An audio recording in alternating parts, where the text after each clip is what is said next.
Okay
అలాగే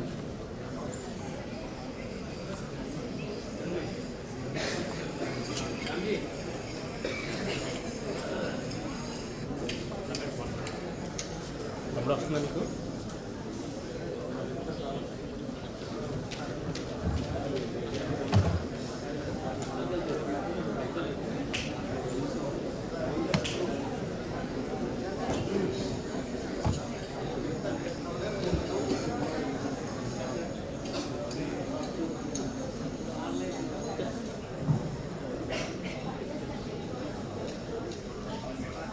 back side 2 light आप है మీ బ్యాక్ बैक लाइट 3 लाइट आप बैक साइड ఈ సైడ్ కూడా ఇవ్వండి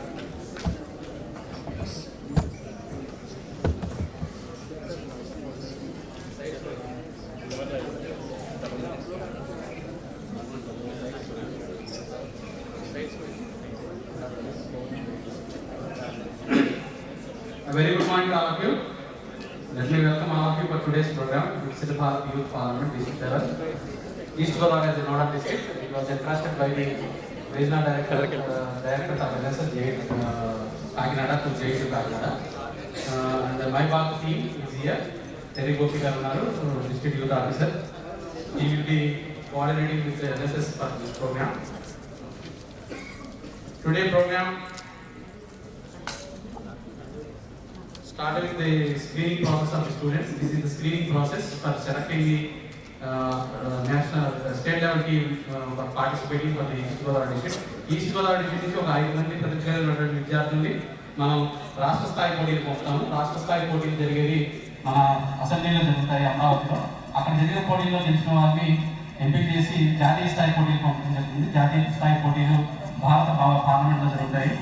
నూతనంగా నిర్మించినటువంటి పార్లమెంట్ భవనాన్ని మరియు ఎంపీసీ కలిసే సదవకాశం మీ అందరికీ కలిగింది. మీరందరూ కూడా ఈ సదవకాశాన్ని ఉపయోగించుకోండి. And there is a possibility that honourable prime minister of India Narendra Modi is hosting a dinner for all the participants, final participants host చేసే అవకాశం ఉంది. కాబట్టి ఈ సదవకాశాన్ని కూడా ఉపయోగించుకుని గవర్నమెంట్ మీకు ఇచ్చిన ఇటువంటి అవకాశాన్ని ఉపయోగించుకుని మీరందరూ కూడా చక్కగా బాగా పర్ఫామ్ చేయాలని కోరుకుంటున్నాను. మనకి ఈ కార్యక్రమానికి జడ్జెస్గా వ్యవహరించడానికి 5 మంది జడ్జిలను వీసీ గారు నామినేట్ చేయడం జరిగింది. Professor K. Padmaraj garu, who is recently appointed as a principal of University College in Kakinada. He is the chairman of the committee. And Professor Dignitary garu, vice principal academics, he is the member of the committee. Madam Professor Ratnakumari garu, Madam will be the member of the committee. And Padala Prasad garu, Padala Foundation, he will be the external member from the outside. And Satriya Jagannath garu, he is the external member. ఈ 5 members కూడా adjust చేస్తారు మీ performances ని. Adjust చేసే criterias మీకు చెప్పాను. Content relevance, clarity, structure, verbal communication and body language, innovation and creativity and language fluency awareness of the time. వీటిలో 20, 15, 25, 20, 10 marks కింద ఉంటాయి. వీటన్నిటిని కూడా మీరు గుర్తుపెట్టుకుని ఇక్కడ పెర్ఫామ్ చేయవలసిందిగా కోరుతున్నాను. First participants I invite today's programme Vidushi Shandilya under the dais.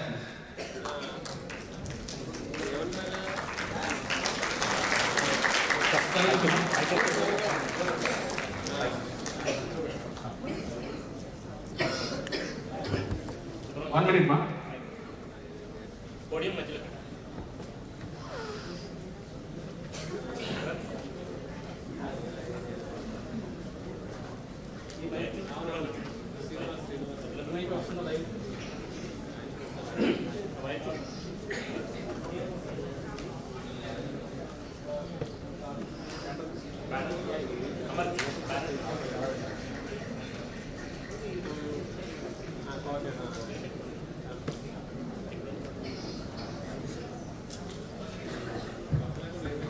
She is from Aditya College of Engineering and Technology.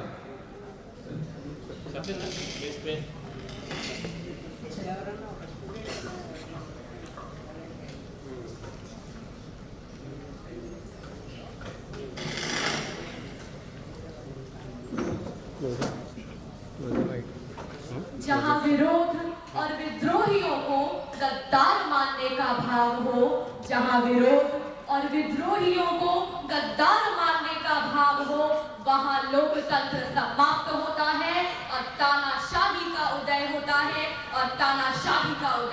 है Greetings everyone. These were the words of Bharat Ratna Atal Bihari Vajpayee. Today I, Vidushi Shandilya, stand here as a concerned daughter of the soil to express my views on 50 years of emergency and the lessons for Indian democracy. 50 years ago, the emergency of 1975 was a blueprint of insecurity.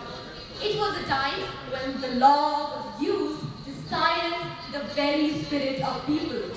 Today, they tell us that this dark chapter ended in 1977. But my dear friends, look around. When pointing out a mistake is still considered as a crime, are we still the world's largest democracy, or are we just letting our foundations to become dangerously fragile? I believe in a vikasith bharath, but a nation, my dear friends, is more than its GDP, it lies in its character. In the World Press Freedom Index, India has collapsed to 159th place. My dear friends, as an Indian, that rank insults me. When journalists are killed just for exposing corruption, that 159th rank isn't just a statistic, my dear friends, it's a bloody stain on the pride of every Indian citizen sitting in this room today. When truth is silent at the top, justice inevitably fails at the bottom. This is why we can celebrate Shakti on posters and yet we fail women on the streets every single day. We have become so numb, my dear friends. We scroll past the headlines of brutal rape because we know the script. The victim is shamed while the accused walks free on his 15th parole. Numb. All of us have become numb to our very core. The lesson of 1975 is that the Constitution is just a piece of paper unless there is fire in the ways of the youth today. We are not here to stay silent. We are the pulse. We are the voice of our new Bharat. लोकतंत्र तब तक जिंदा है जब तक हम जिंदा है. Our democracy lives as long as the youth of our country keep it alive. Thank you. Jai Hind.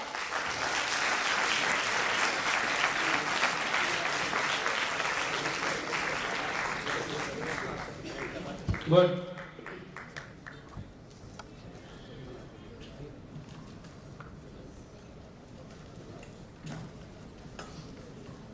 Very good presentation, Vidushi Shandilya. Shruti Medha Mishra, Aditya College of Engineering and Technology, second participant. The wind will be blown before 30 seconds of completion. To 30 seconds to blow the wind, you have 30 seconds of time to check down. ఆ 30 seconds అయ్యేలో మీరు complete చేయాలి. Okay right.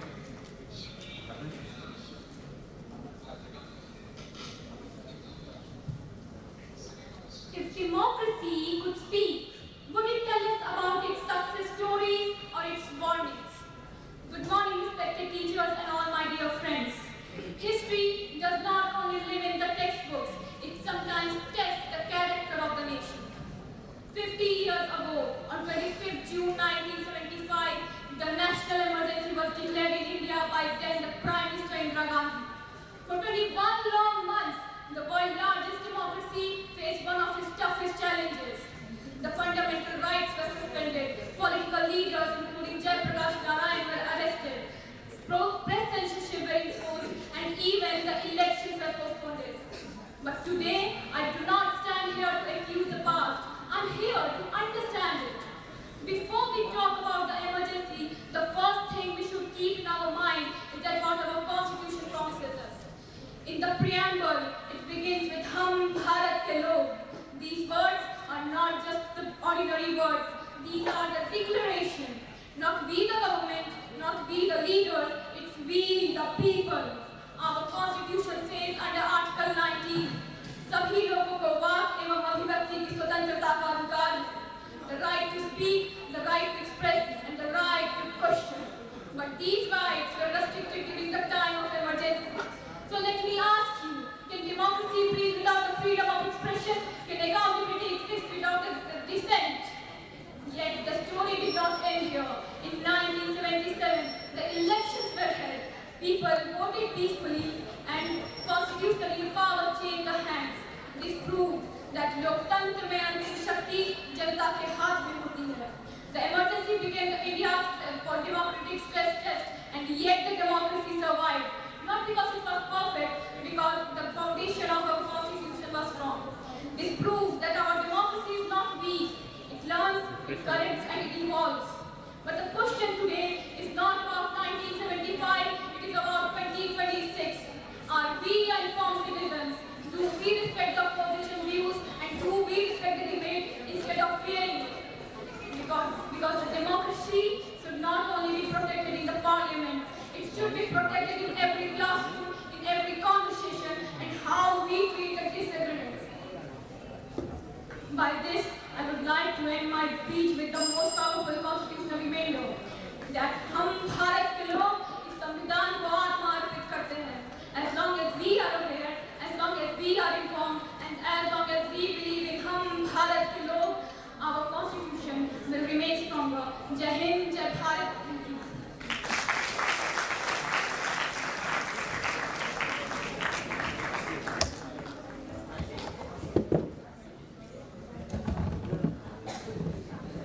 అండి down అయిపోతున్నారు.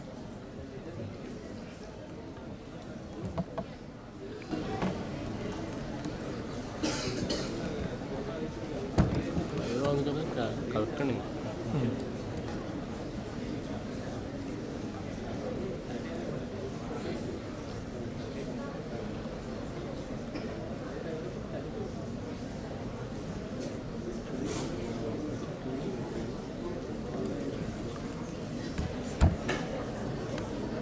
ఇటువైపు పంచమంటారా? Okay చూడండి.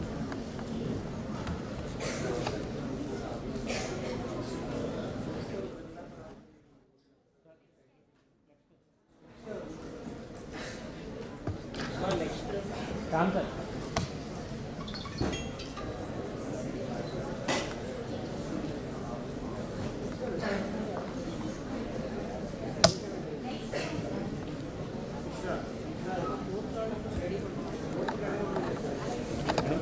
అందులోని కూర్చోబెట్టండి.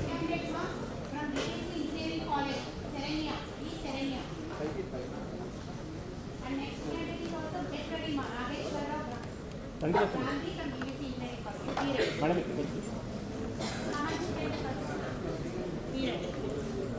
And participants need immediately after completing go and join.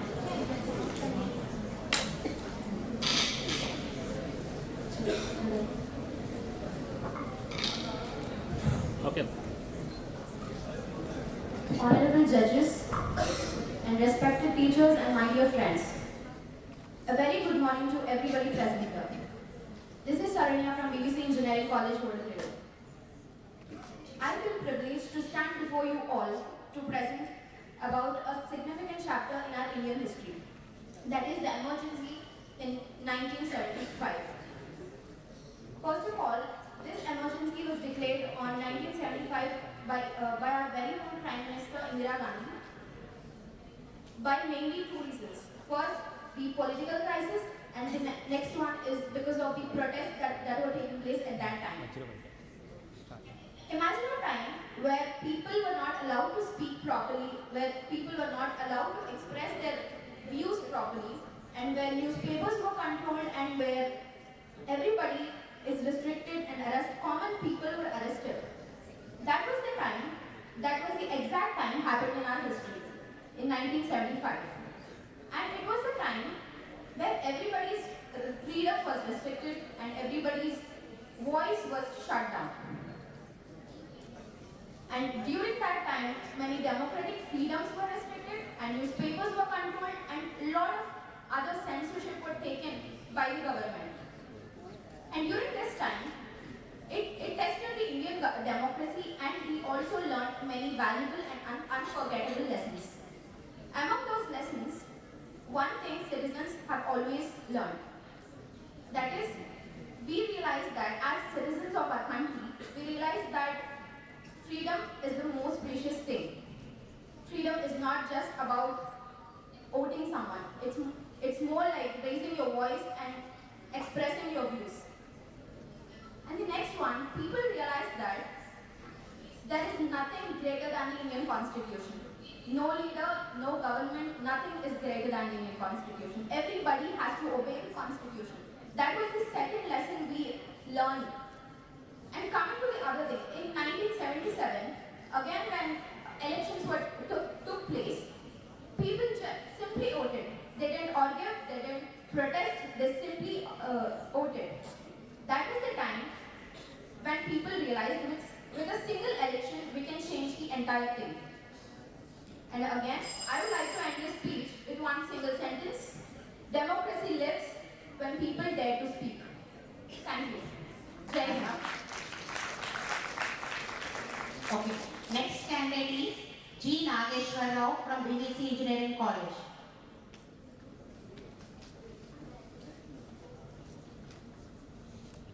Next, M. Abhishek, Private Engineering College, Be ready now. A very pleasant good morning to all, and a very good morning to the proud citizens of Bharat. My name is Nageshwar Rao, and I am from BBC Engineering College, Waterloo. Today, I am here to stand in front of you to deliver my voice on 50 years for emergency, lessons for Indian democracy. It was the time when the voice of 100 crore plus people was silent. It was the only time the media was collapsed. It was the only time the voice of people and the voice of government was stabilized. The time is nothing but emergency. Before 50 years ago, exactly June 25th, 1975, the emergency was declared. It is not matter, but now the point is what lesson the Indian democracy was learned. The lesson is very important for every Indian citizen. The first lesson is freedom is very valuable for us, because at the emergency time, no one can talk properly and no one can talk expressions clearly.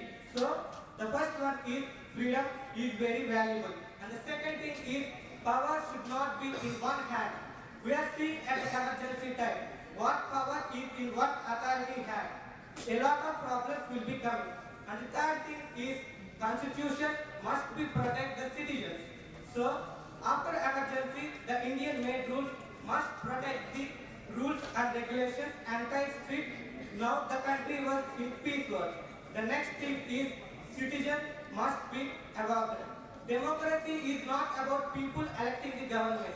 The democracy is questioning. Where the democracy was silent, the entire peace was collapsed. So that's why our emergency situation was occurred. Now, as a proud citizens of India, we raise our voice in any situation. So that's why the aim of this concept is developed. Thank you for giving this opportunity. And my final conclusion, history is not about scare us. History is about guide us. Thank you. Jai Bharat. Next candidate is M. Abhishek from Pragati Engineering College.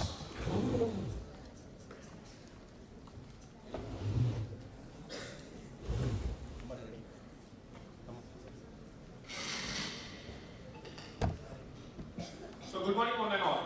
I'm Abhishek. I'm Abhishek, pursuing first year in Pragati Engineering College. I'm here to share a few words regarding the 50 years of emergency and lessons for the democracy.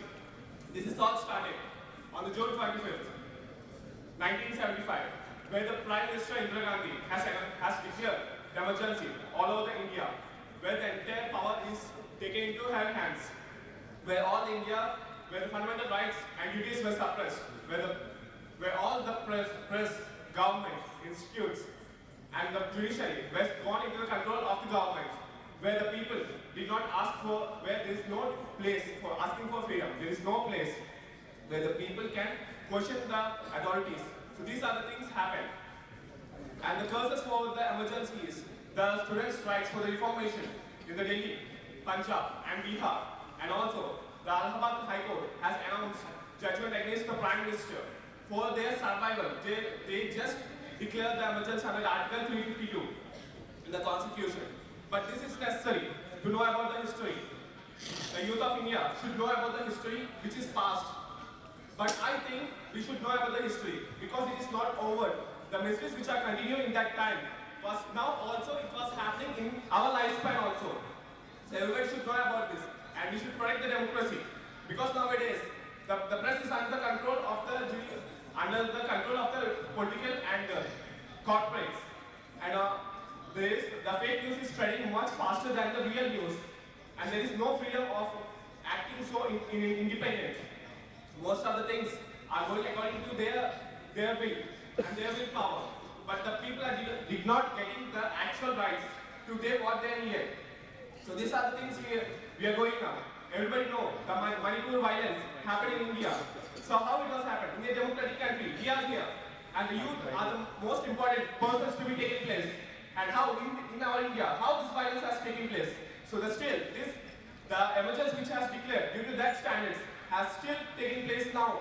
Because the standards are still debating, the works are still here. So we have to take the solutions. The youth should play a major role.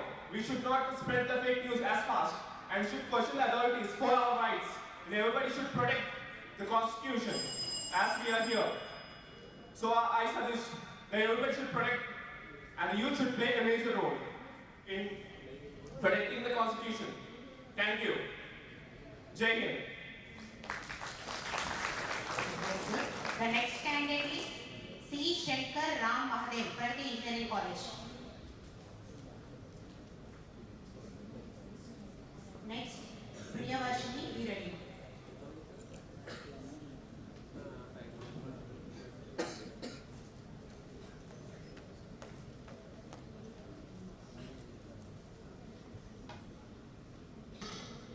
Honorable juries, respected judges, teachers and all my dear friends. A respectful good morning to everyone. My name is Madhav, studying first year BTech in Computer Science Engineering, Pragati Engineering College, Sorampalam. Today, on this platform of Vikasith Bharat Youth Parliament 2026, I would like to speak on 50 years of emergency and lessons for Indian democracy. At first, we need to understand a developed nation is built on the core foundation of strong democracy, responsible leadership, and awareness of citizens. Exactly on 50 years ago, 25th June 1975, our Prime Minister Srimati Indira Gandhi declared emergency under the Article 352 of our Constitution of India. But first, we need to understand what has exactly led to declaration of emergency and why it is one of the major democratic challenges in our country. During early 1970s, India has faced many political protests, inflation, social unrest. Regarding these issues, Jayaprakash Narayan, popularly known as GP, led a movement called Total Revolution in which he questioned political reforms and accountability. And in addition to this, Allahabad High Court ordered and executed and questioned our Prime Minister's election malpractice, which led to a major political crisis, in which turn led to the declaration of emergency. During the emergency, freedom of speech was fabricated, fundamental rights were restricted, newspapers were censored, and many political leaders were arrested. And we need to know what lessons we should learn from emergency. First of all, freedom and development should grow together. And because of the impact the emergency had, our current government declared 25th June as Samvidhan Hatya Divas, remembering how our constitutional rights were once suspended and our democratic values were decreased. In the period of emergency, democracy's voice became much weaker. Moving on, as citizens, we should be responsible, aware, and question our government to speak up, participate, and courage. In addition to this, independent institutions must be there like judiciary, media, parliament, and they must be held accountable. At last, I would like to conclude that we all follow our fundamental rights, but don't follow our fundamental duties. When we perform our fundamental duties, Constitution remains strong. And when our Constitution remains strong, our fundamental rights are protected. In this balance lies the true strength of our Indian democracy. Thank you for giving me this golden opportunity. Jai Hind. The next candidate is B. Charanya Priyavarshini, Pragati Engineering College.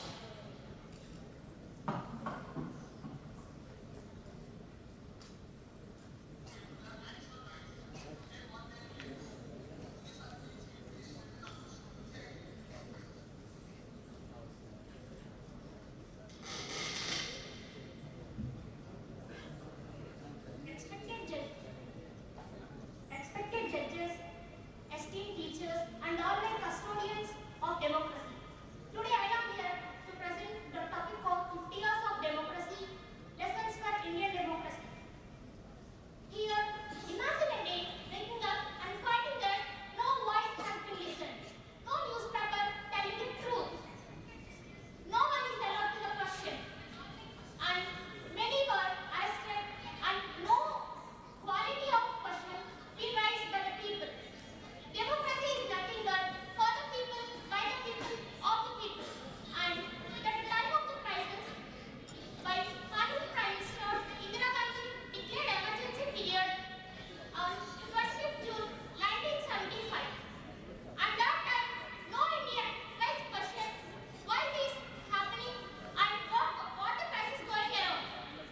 As the citizens of India, everyone have need to question around what's happening.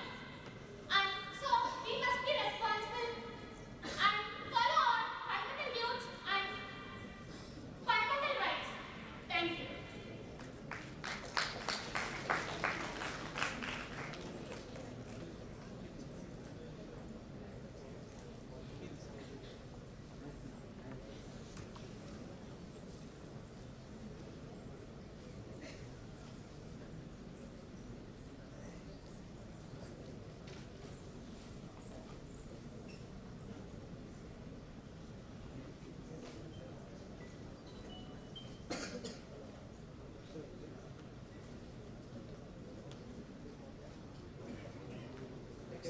Next candidate, Siddhi Sahasra, from Pragati Engineering College.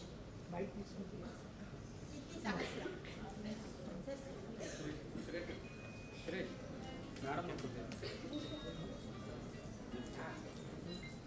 Next, Pavani from BBC College, Meerut, followed by Tumsari Janaki Ram, Meerut.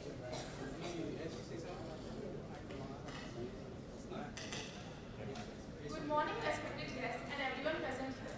I'm Siddhi from Pragati Engineering College. When we stand here and speak freely, do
name చెప్పు name Pavani sir. Pavani.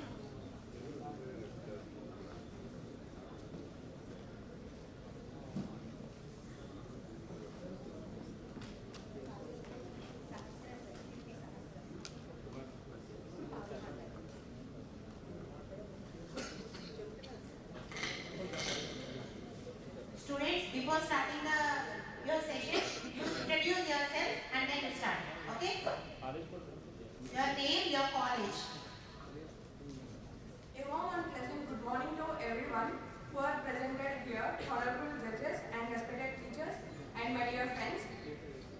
I feel honored to stand in front of you. Myself Pavani. I am from Engineering College, BBC Engineering College, Waterloo. Today, I would like to speak about one of the most toughest period in Indian political history, about the emergency. India is known as the world's largest democracy country. But 50 years ago, our India democracy faces one of the most toughest situation. It's called emergency. In India, in 1975 to 1977, 21 months period called as emergency, which was declared by our Prime Minister at that time.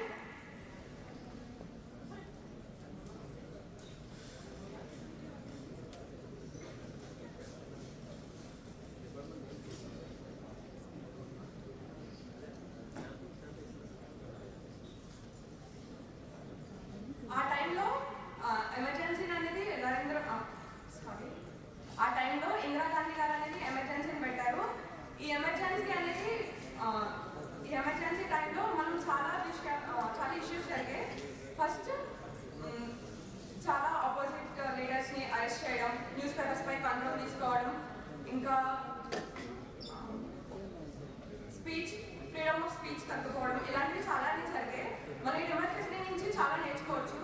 And democracy అంటే only ఎలక్షన్సే కాదు, మన rights కోసం, freedom కోసం fight చేయాలి. ఇంకా democracy అనేది మనం మాట్లాడాలి, మనం ప్రశ్నించాలి ప్రతి దాని గురించి. మనం ప్రశ్నిస్తూ ఉంటేనే మనం ఫ్రీడమ్గా డెమోక్రసీని ఎంజాయ్ చేయొచ్చు.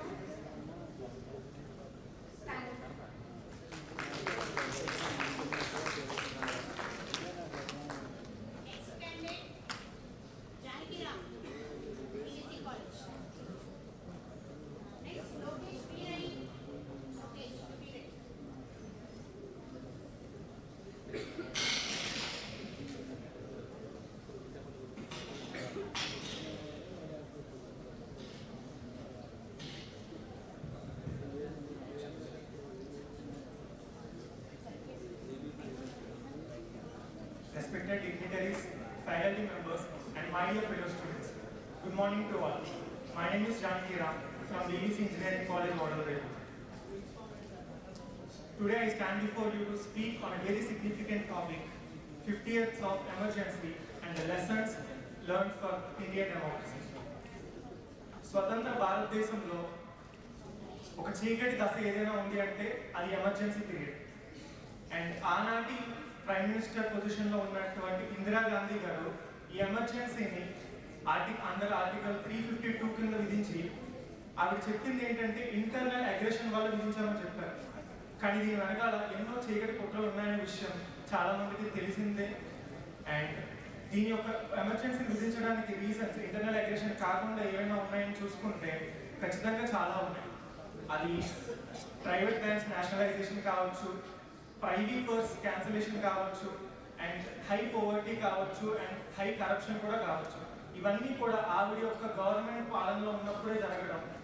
అండ్ రాజ్నారాయణ అనే ఒక డిఫీటెడ్ క్యాండిడేట్ ఆవిడ మీద ఒక ఎలక్షన్ పిటిషన్ వేశారు, ఆవిడ ఫ్రాడ్ చేసింది ఎలక్షన్స్లో.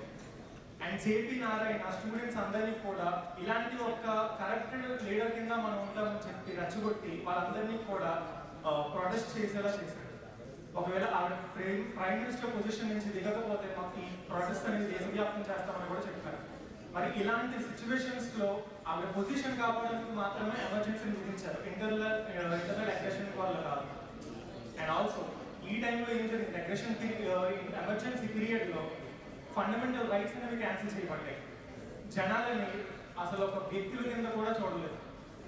And Sanjay Gandhi massive sterilisation మొదలుపెట్టి జనాలని ఒక కుక్కల కింద ట్రీట్ చేశాడు. పాపులేషన్ రెడ్యూస్ చేస్తున్నాను ఒక పేరుతో. అండ్ జనాలు దేన్నైనా సహిస్తారు కానీ వాళ్ళ యొక్క హక్కుల్ని అధిగమించాలని చూస్తే ఎవరిని కూడా సహించారు. అదే జరిగింది 21 మార్చ్ 1977 ఎలక్షన్స్లో కాంగ్రెస్ ఒక భారీ మెజారిటీతో డిఫీట్ అయింది జనతా పార్టీలో. And Janata party is the first party to win ever in the Indian elections as a non Congress party. So దీనిలో ఈ యొక్క చీకటి దశ, అంధకార దశ అయినప్పటికీ కూడా ఈ అంధకారాన్ని తొలగించుకునేలా మనం ఒక డెమోక్రసీని స్ట్రాంగ్ చేసుకునేలా మన లెసన్స్ ఇవ్వడం నేర్చుకున్నాం. కాబట్టి as young citizens of India, we have to maintain the values of our constitution and we have to lead our India towards this point of development. Thank you. Jai Hind, Jai Bharat. Next candidate T. Lokesh, BSN College. T. Lokesh. Next Vaishnavi, be ready. Vaishnavi.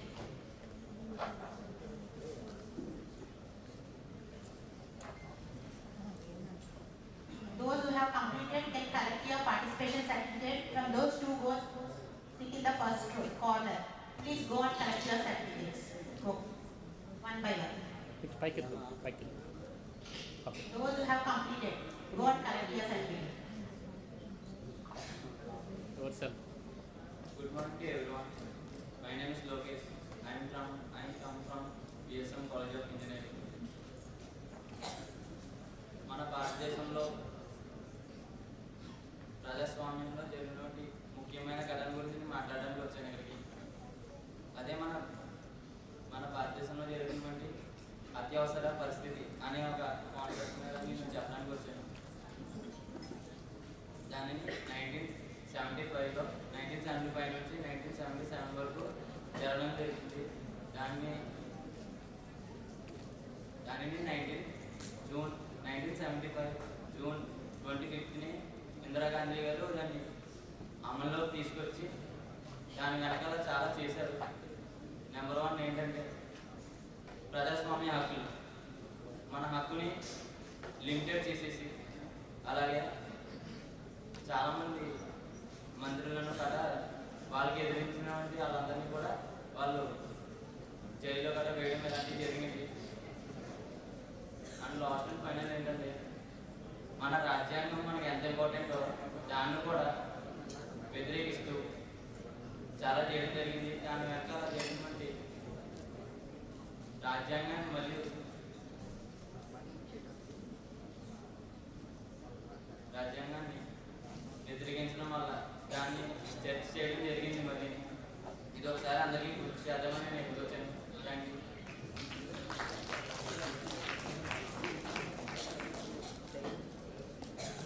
K. Vaishnavi, BSM, C. Ramchandra.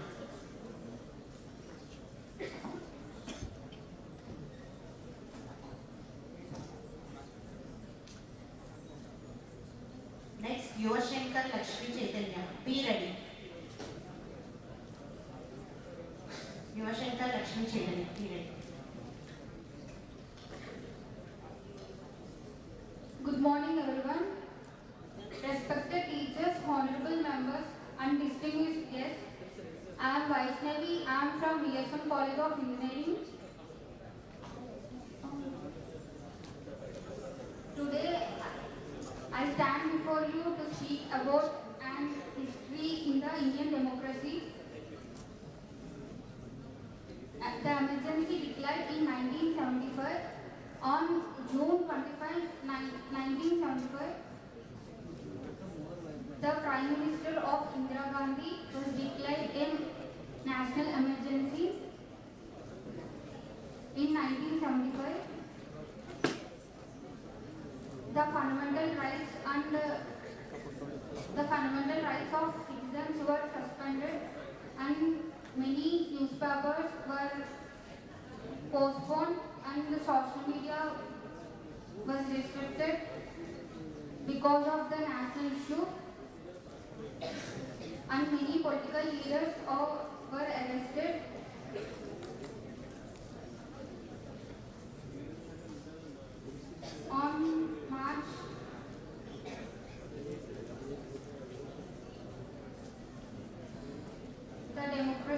India was being posted since. Thank you, Jai Hind.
ఇలాంటివన్నీ కూడా మనకి లేకుండా చేశారు emergency టైంలో.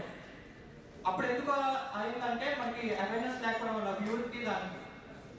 So మనం ఇప్పుడు మనకున్న రైట్స్ని మనం వాడుకోగలుగుతున్నామా? So this is my question for all of you. మనకున్న రైట్స్ని మనం కరెక్ట్గా వాడుకుంటే అలాంటి సిచ్యువేషన్స్ మళ్ళీ మనకి రావాలని నేను అనుకుంటున్నాను. సో ఈ స్టేజ్ మనకి అలాంటి ఒక అవకాశం ఇచ్చింది. మన యూత్కి మనం ఫ్రీడమ్ ఆఫ్ స్పీచ్ని అందరికీ చెప్పడానికి this is a wonderful opportunity for me and I used this opportunity very well, I feel. So thank you everyone. Jai Hind. Next candidate Nagadevi from DSM College. Nagadevi.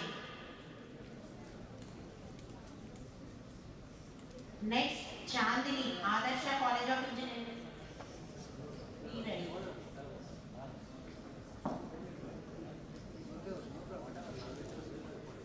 Hello. Respected speakers, honorable members, and distinguished guests, my name is Nitya. I am a student of DSM College of Engineering in Ramachandrapuram. Today I want to speak about 50 years democracy, emergency of 50 years democracy in India. The Indian democracy in 1975 to 1977. This is the Student, just a minute, ma'am. What's your name? Nagadevi. Nagadevi. In 1975 to 1977, this is the most critical period, and this is to declare on July 25th in 1975 in Indira Gandhi. It is suspended to declare in democratic rights and constitutional strengths and tested. And in this democracy, to all things to understand, in nowadays to be in this, I want to tell one thing, and the emergency of India, there is no one to speak and tell what they to get. But to now, I want to tell one thing. In this, today we all to get to emergency of India to tell, and I want to tell now. The emergency of India in 1975 to 1977, this is the most critical period. Thank you, Jai Hind.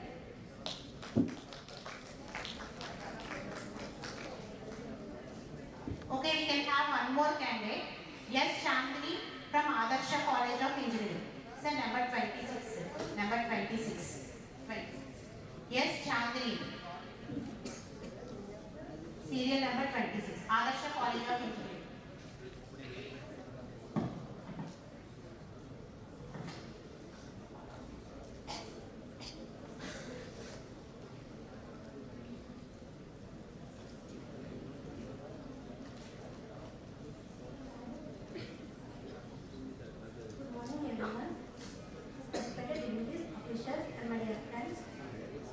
Myself, Chandni, I am from Adarsh College of Engineering in Shegrulu.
official inauguration. Then we will continue the session. Okay?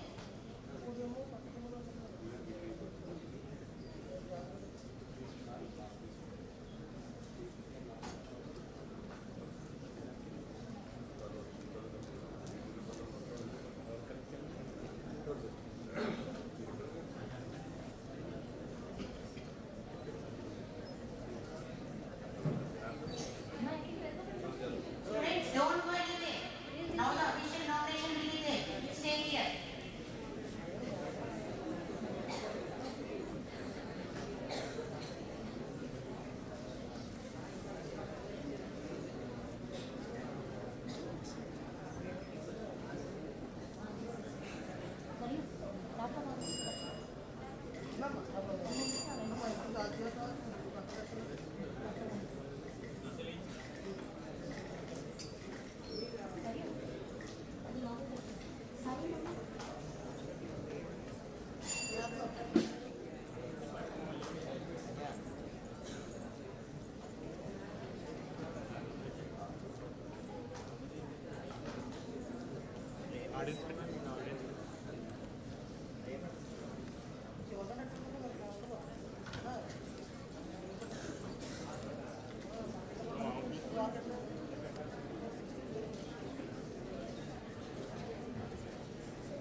Morning all of you.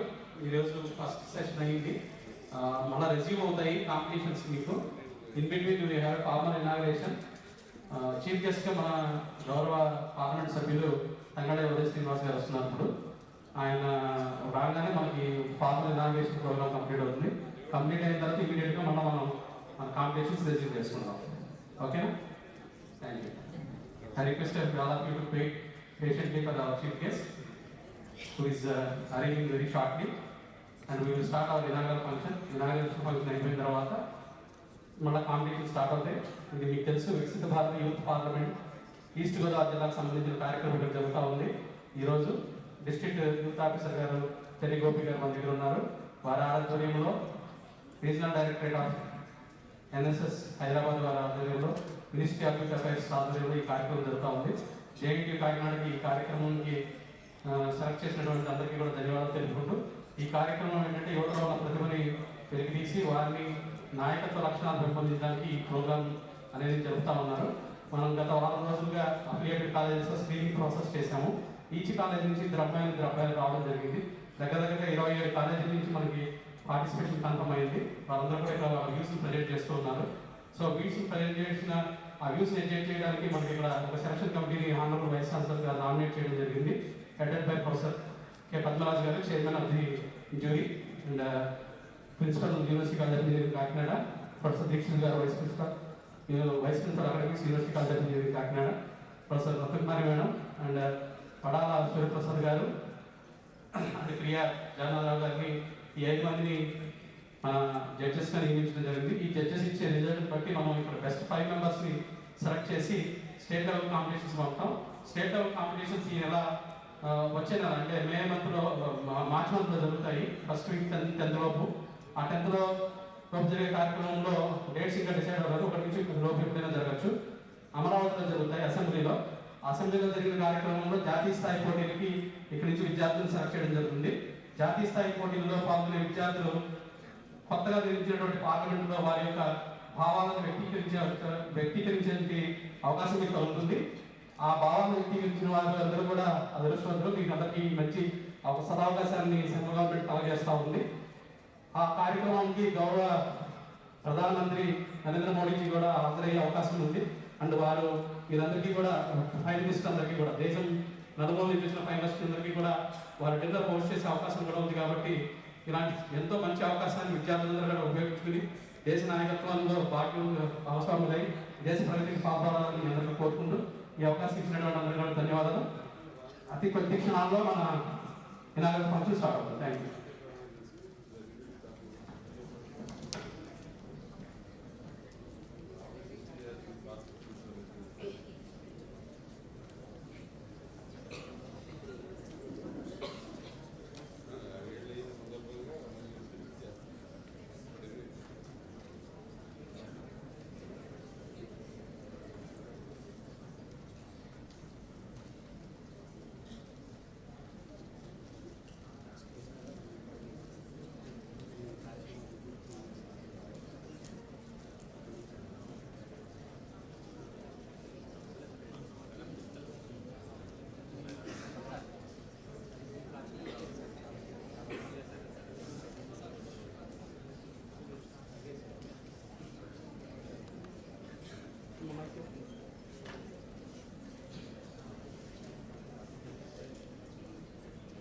మనకి జిల్లాలో నెహ్రూ యువ కేంద్రాన్ని ఉండేది. ఇదివరకు నెహ్రూ యువ కేంద్ర అనే ఒక సంస్థ ఉండేది.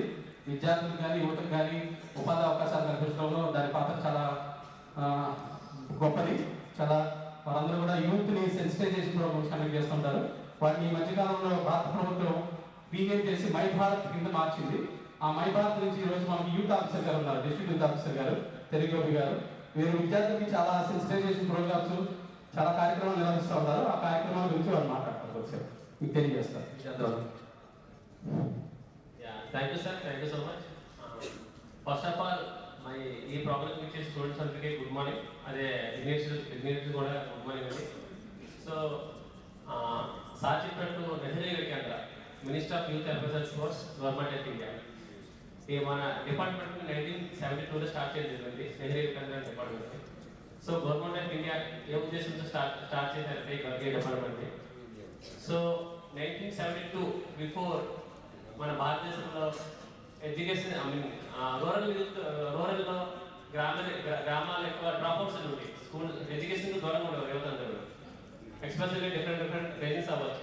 సో ఎకనామిక్ స్టేటస్ వల్ల అవ్వచ్చు, లేకపోతే సొసైటీలో ఉన్న కొన్ని నమ్మకాలు అవ్వచ్చు. సో ఎడ్యుకేషన్ ఎందుకు, లేకపోతే ఆ రోజుల్లో పిల్లల్ని కొన్ని ఆస్తులుగా భావించేవారు, ఏమైనా పనులు పెట్టే ఉద్దేశంతో. సో ఎకనామికల్గా కొంచెం చదివించే స్తోమత లేకపోవడం వల్ల స్కూల్స్కి పంపడం, ఒక 3rd, 4th, 5th క్లాస్ చదివించి మధ్య ఆపేసేవారు. సో ఇటువంటి యువతలందరినీ దేశ అభివృద్ధిలో భాగస్వామ్యం చేసే ఉద్దేశంతో గవర్నమెంట్ ఆఫ్ ఇండియా ఆ రోజుల్లో 1972లో నెహ్రూ యువకేంద్ర అనే ఒక డిపార్ట్మెంట్ స్థాపించడం జరిగింది.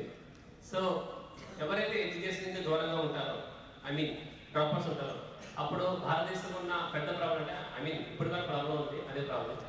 సో ఎవరికైతే ఎడ్యుకేషన్ తక్కువ ఉంటారో వాళ్ళందరూ నక్సల్స్ వైపు, నార్త్ ఈస్ట్లో కానీ నార్త్లో నక్సల్స్ వైపు సౌత్లో కానీ ఉన్నారు. నక్సల్స్ వైపు కానీ, అదేవిధంగా డ్రగ్స్ వైపు కానీ, ఆల్కహాల్ వైపు కానీ, లేకపోతే కాశ్మీర్ లాంటి ప్లేస్లో టెర్రరిజం వైపు కానీ అట్రాక్ట్ అయ్యేవారు యువత. ఇటువంటి యువతలందరినీ దేశ అభివృద్ధి భాగస్వామ్యం చేసే ఉద్దేశంతో మన 1972లో మన నెహ్రూ యువకేంద్ర సంస్థ స్థాపించడం జరిగింది గవర్నమెంట్. సో ఈ డిపార్ట్మెంట్ ఏం చేసిందంటే ఎవరైతే యువత అందరూ ఉన్నారో, చదువుకునే యువత అవ్వచ్చు, చదువులేని యువత అవ్వచ్చు, సో గ్రామాల్లోనే వీళ్ళందరూ ఒక యూత్ క్లబ్గా ఫామ్ అయ్యి, ఒక 10-15-20 మెంబర్స్ అందరూ ఒక క్లబ్గా ఫామ్ అయ్యి, సో ఆ గ్రామానికి ఏమన్నా చిన్న అవసరాలు ఉన్నా, లేకపోతే ఇండివిజువల్గా యూత్ అందరినీ డెవలప్ అవడానికి ఎడ్యుకేషన్ స్టాప్ చేసిన తర్వాత స్కిల్స్, లేకపోతే కుకింగ్ మిషన్లు కానీ, లేకపోతే ఎంబ్రాయిడింగ్ కానీ, లేకపోతే కొంచెం ఎడ్యుకేషన్ ఉన్న వాళ్ళకి ఇంగ్లీష్ లాంగ్వేజ్ కానీ స్కిల్స్ బేస్డ్గా ట్రైనింగ్ ఇవ్వడం. అదేవిధంగా సెంట్రల్ గవర్నమెంట్ స్కీమ్స్, పథకాలు ఏమైనా ఉన్నా వాటిపై అవగాహన తీసుకురావడం. ఎవరైతే ఎలిజిబుల్ పర్సన్స్ ఉన్నారో వాళ్ళకి సెంట్రల్ గవర్నమెంట్ స్కీమ్స్ అన్ని చేరవేయడం, ఇటువంటి స్కీమ్స్ అన్ని చేపట్టడం జరుగుతుంది. సో రీసెంట్గా 2 years బ్యాక్ అనే మన నెహ్రూ యువకేంద్రాన్ని Bharat government of India minister of youth affairs sports Bharat అని చేంజ్ చేశారు. సో ఎప్పుడైతే మనకి సెంట్రల్లో బీజేపీ గవర్నమెంట్ వచ్చిందో, సో భారత్ డిపార్ట్మెంట్ కూడా కొంచెం వర్క్ ఇది అయింది, ఫోకస్ అయిపోయింది. ఎందుకంటే ప్రపంచంలో ఎక్కువ యువతలో దేశం భారతదేశం. సో యువతను ప్రాపర్గా యూటిలైజ్ చేసుకుంటేనే దేశం ఆటోమేటిక్ డెవలప్ అవుతుంది. ఇప్పుడు ఉన్న ప్రాబ్లం ఏంటి, యువత అందరికీ మొబైల్ యూసేజ్ అవ్వచ్చు, లేకపోతే ఇంతకుముందు రీసెంట్గానే మనకి betting apps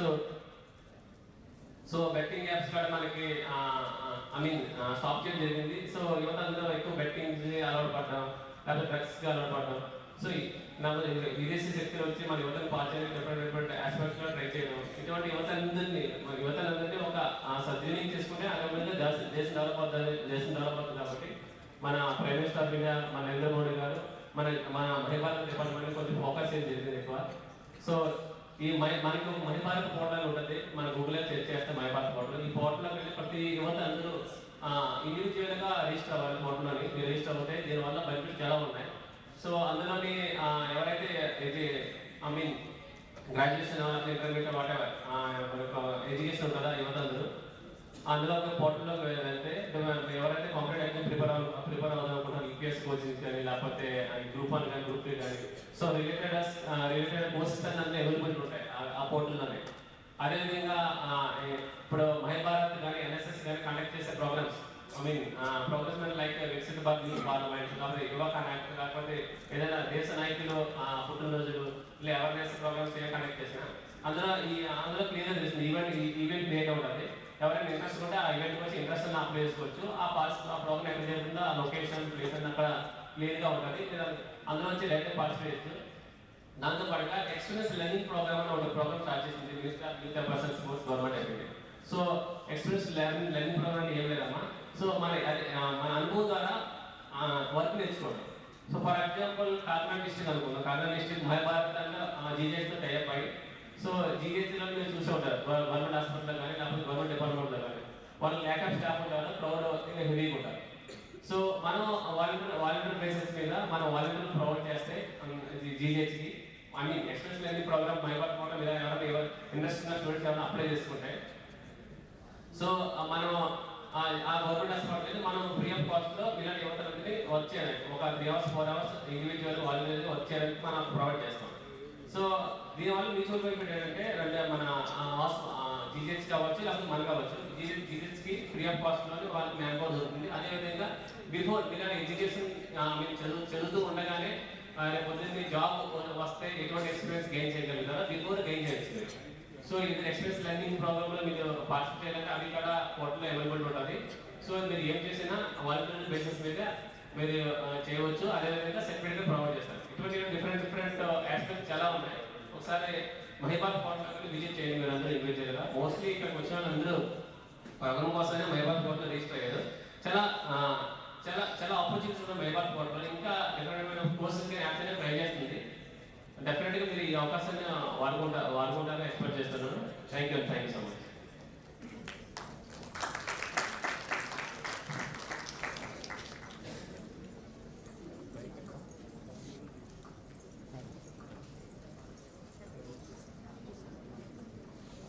Thank you so much, sir, for the valuable information.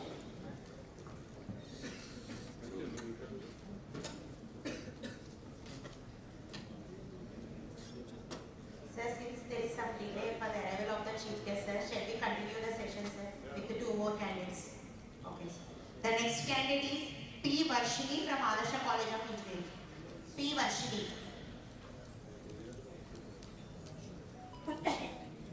Okay, next candidate is Satya. Is Varshini is there? Next, Satya Spandana, be ready. P. Varshini, number is 27. P. Varshini.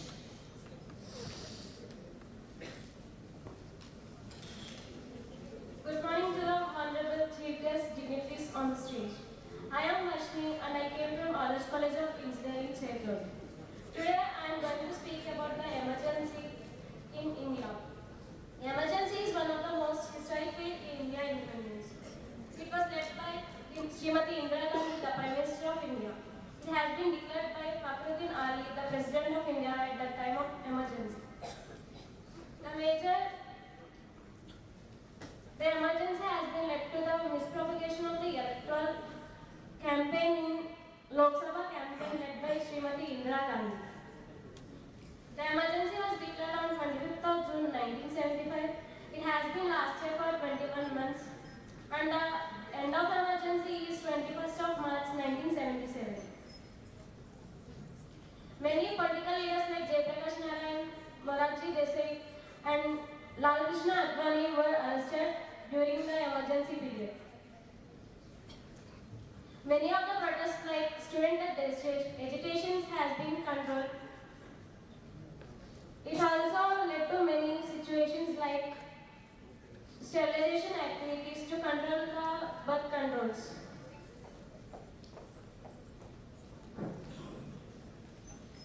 Emergency is one of the most crucial period and it also the controversial period in our Indian history. Thank you for giving this opportunity. Thank you.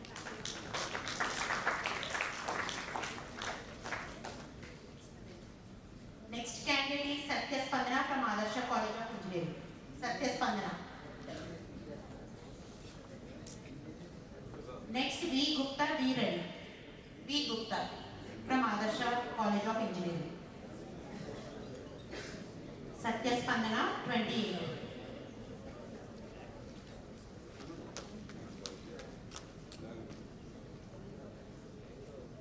Very good morning to respected dignitaries on the and the people everyone. Myself Spandana and I am from Adarsh College of Engineering. It's a privilege to stand here and share. My thoughts on a topic which shares the Indian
use it.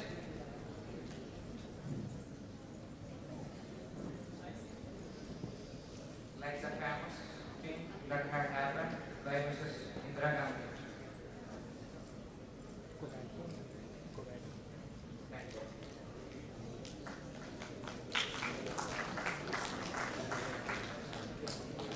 Next candidate is G. Bhavani. G. Bhavani. The number 31, sir. 31. G. Bhavani. Serial number is 31, sir.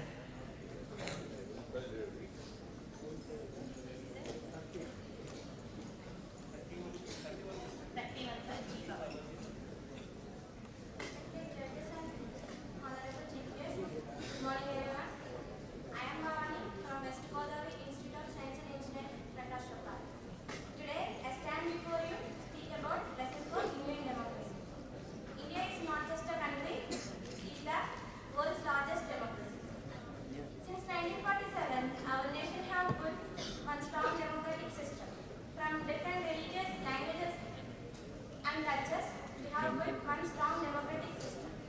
But democracy is not about just elections, it is about responsibilities.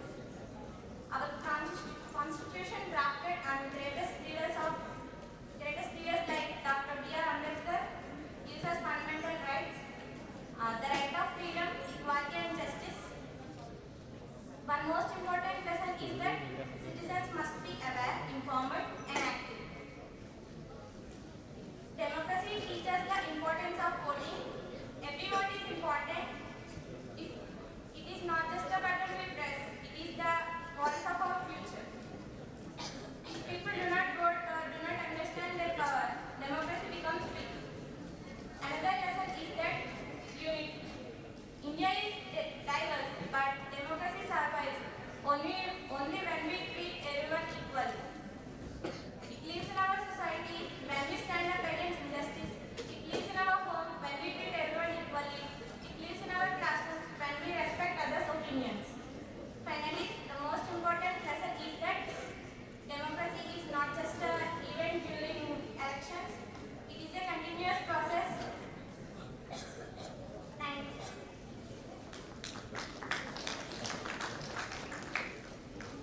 Next, G. Anusha. G. Anusha.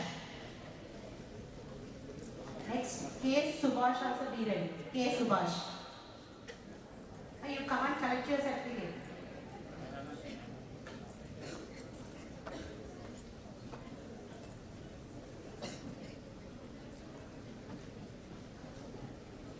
G. Anusha, 32. Good morning to everyone. This is Anusha Ganeshara. I am from West Godavari Institute of Science and Engineering, Prakash Chopra. Today I am telling about something of 50 years of emergency. First of all, what is emergency? Emergency was a period of 1975 to 1977 when Prime Minister Indira Gandhi suspended fundamental rights to control state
K. Subhash, serial number 33. K. Subhash.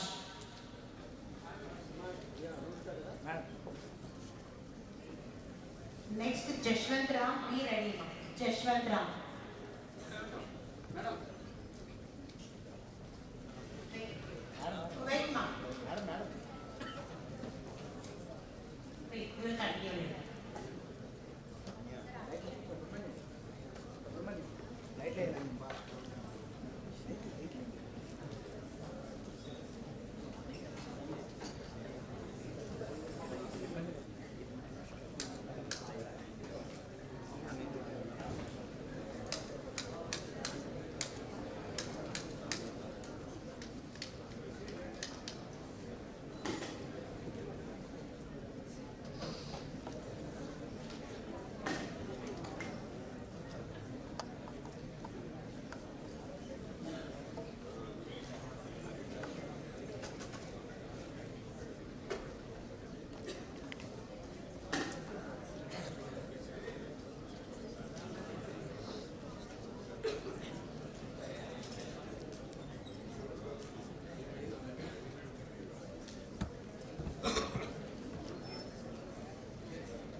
भैया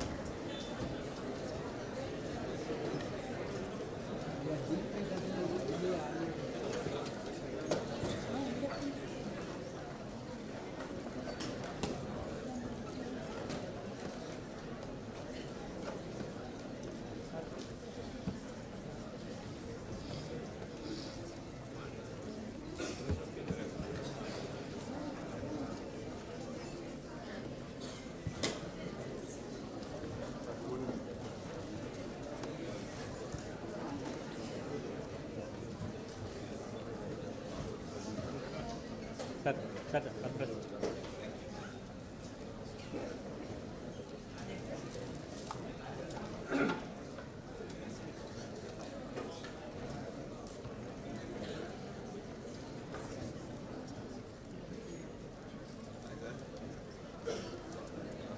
sir చెప్తా పాప ఇట్రా ముందుకు రా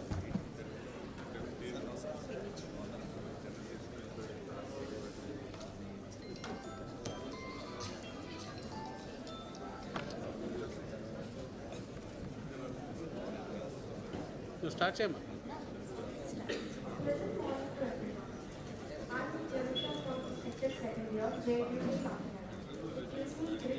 Pleasure to welcome you all to the Vikasith Bharath Youth Parliament 2026 East Program, proudly organized by Jawaharlal Nehru Technological University, Kakinada.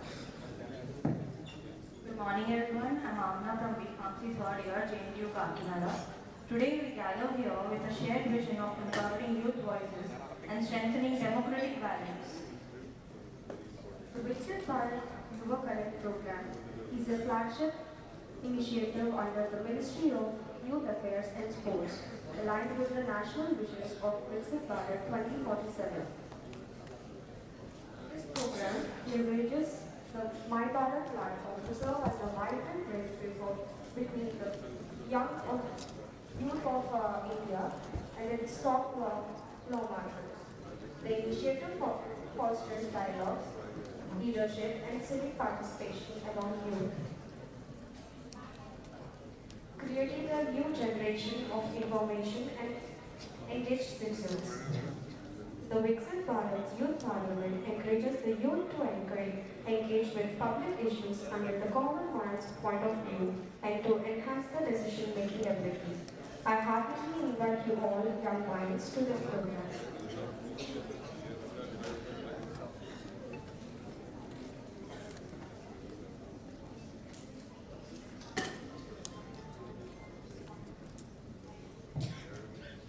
I feel honored to be inviting all the guests onto the dais. I invite Sri Shyam Kumar Kadu, NSS Coordinator, JNTUK, Sri Teddy Gopi Garu, District Youth Officer, Kakinada District, Professor K. Padmaraj Garu, Principal UCEK, JNTU, Kakinada, Professor A. Krishna Mohan Garu, Director of Student Affairs, UCEK, JNTUK, Professor D. Koteshwara Garu, OSD to VC, UCEK, JNTU, Kakinada, and Professor R. Srinivas Rao Garu, Registrar, UCEK, JNTU, Kakinada, and our Chief Guest, Tangela Uday Srinivas Garu, onto the dais.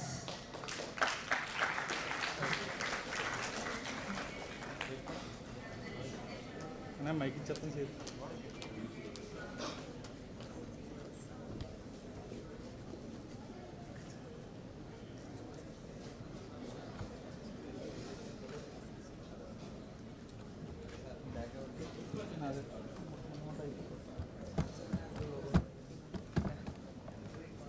Sir please sir sir Krishna sir కొట్టి sir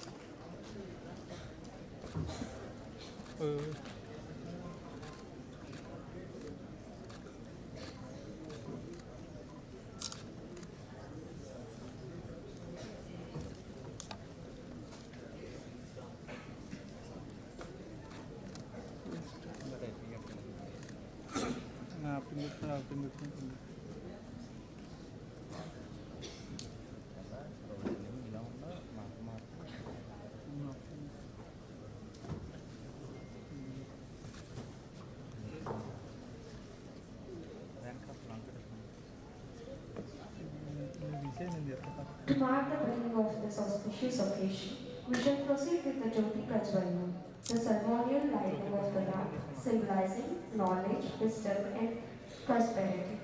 I request all the dignitaries of the dais to kindly light the light.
Sir group photo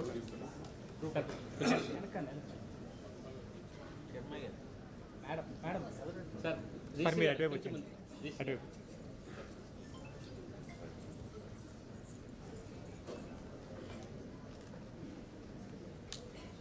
thanks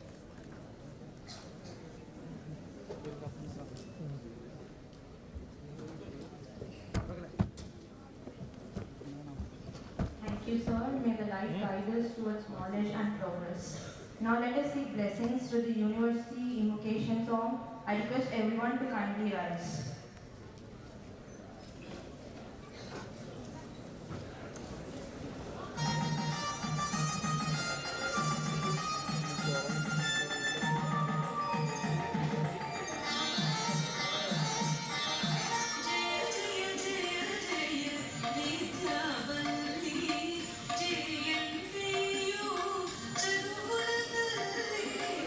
జ్ఞాన విజ్ఞాన కేంద్రమై శాస్త్ర ప్రాశస్త్యముల సాంద్రమై జయ జయ జయ జయ విద్యావల్లి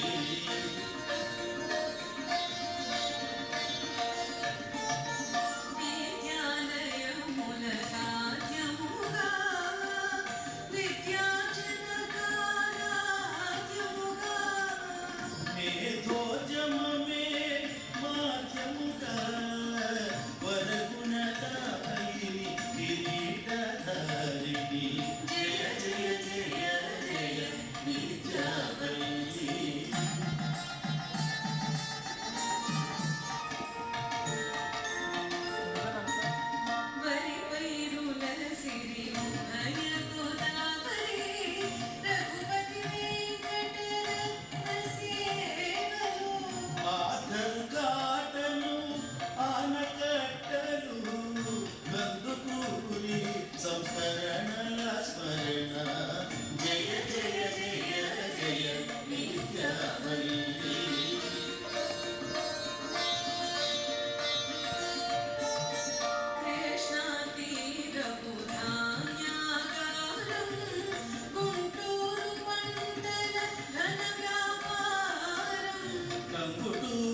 invite Dr. G. Shyam Kumar Garu, NSS Coordinator, to deliver the welcome address.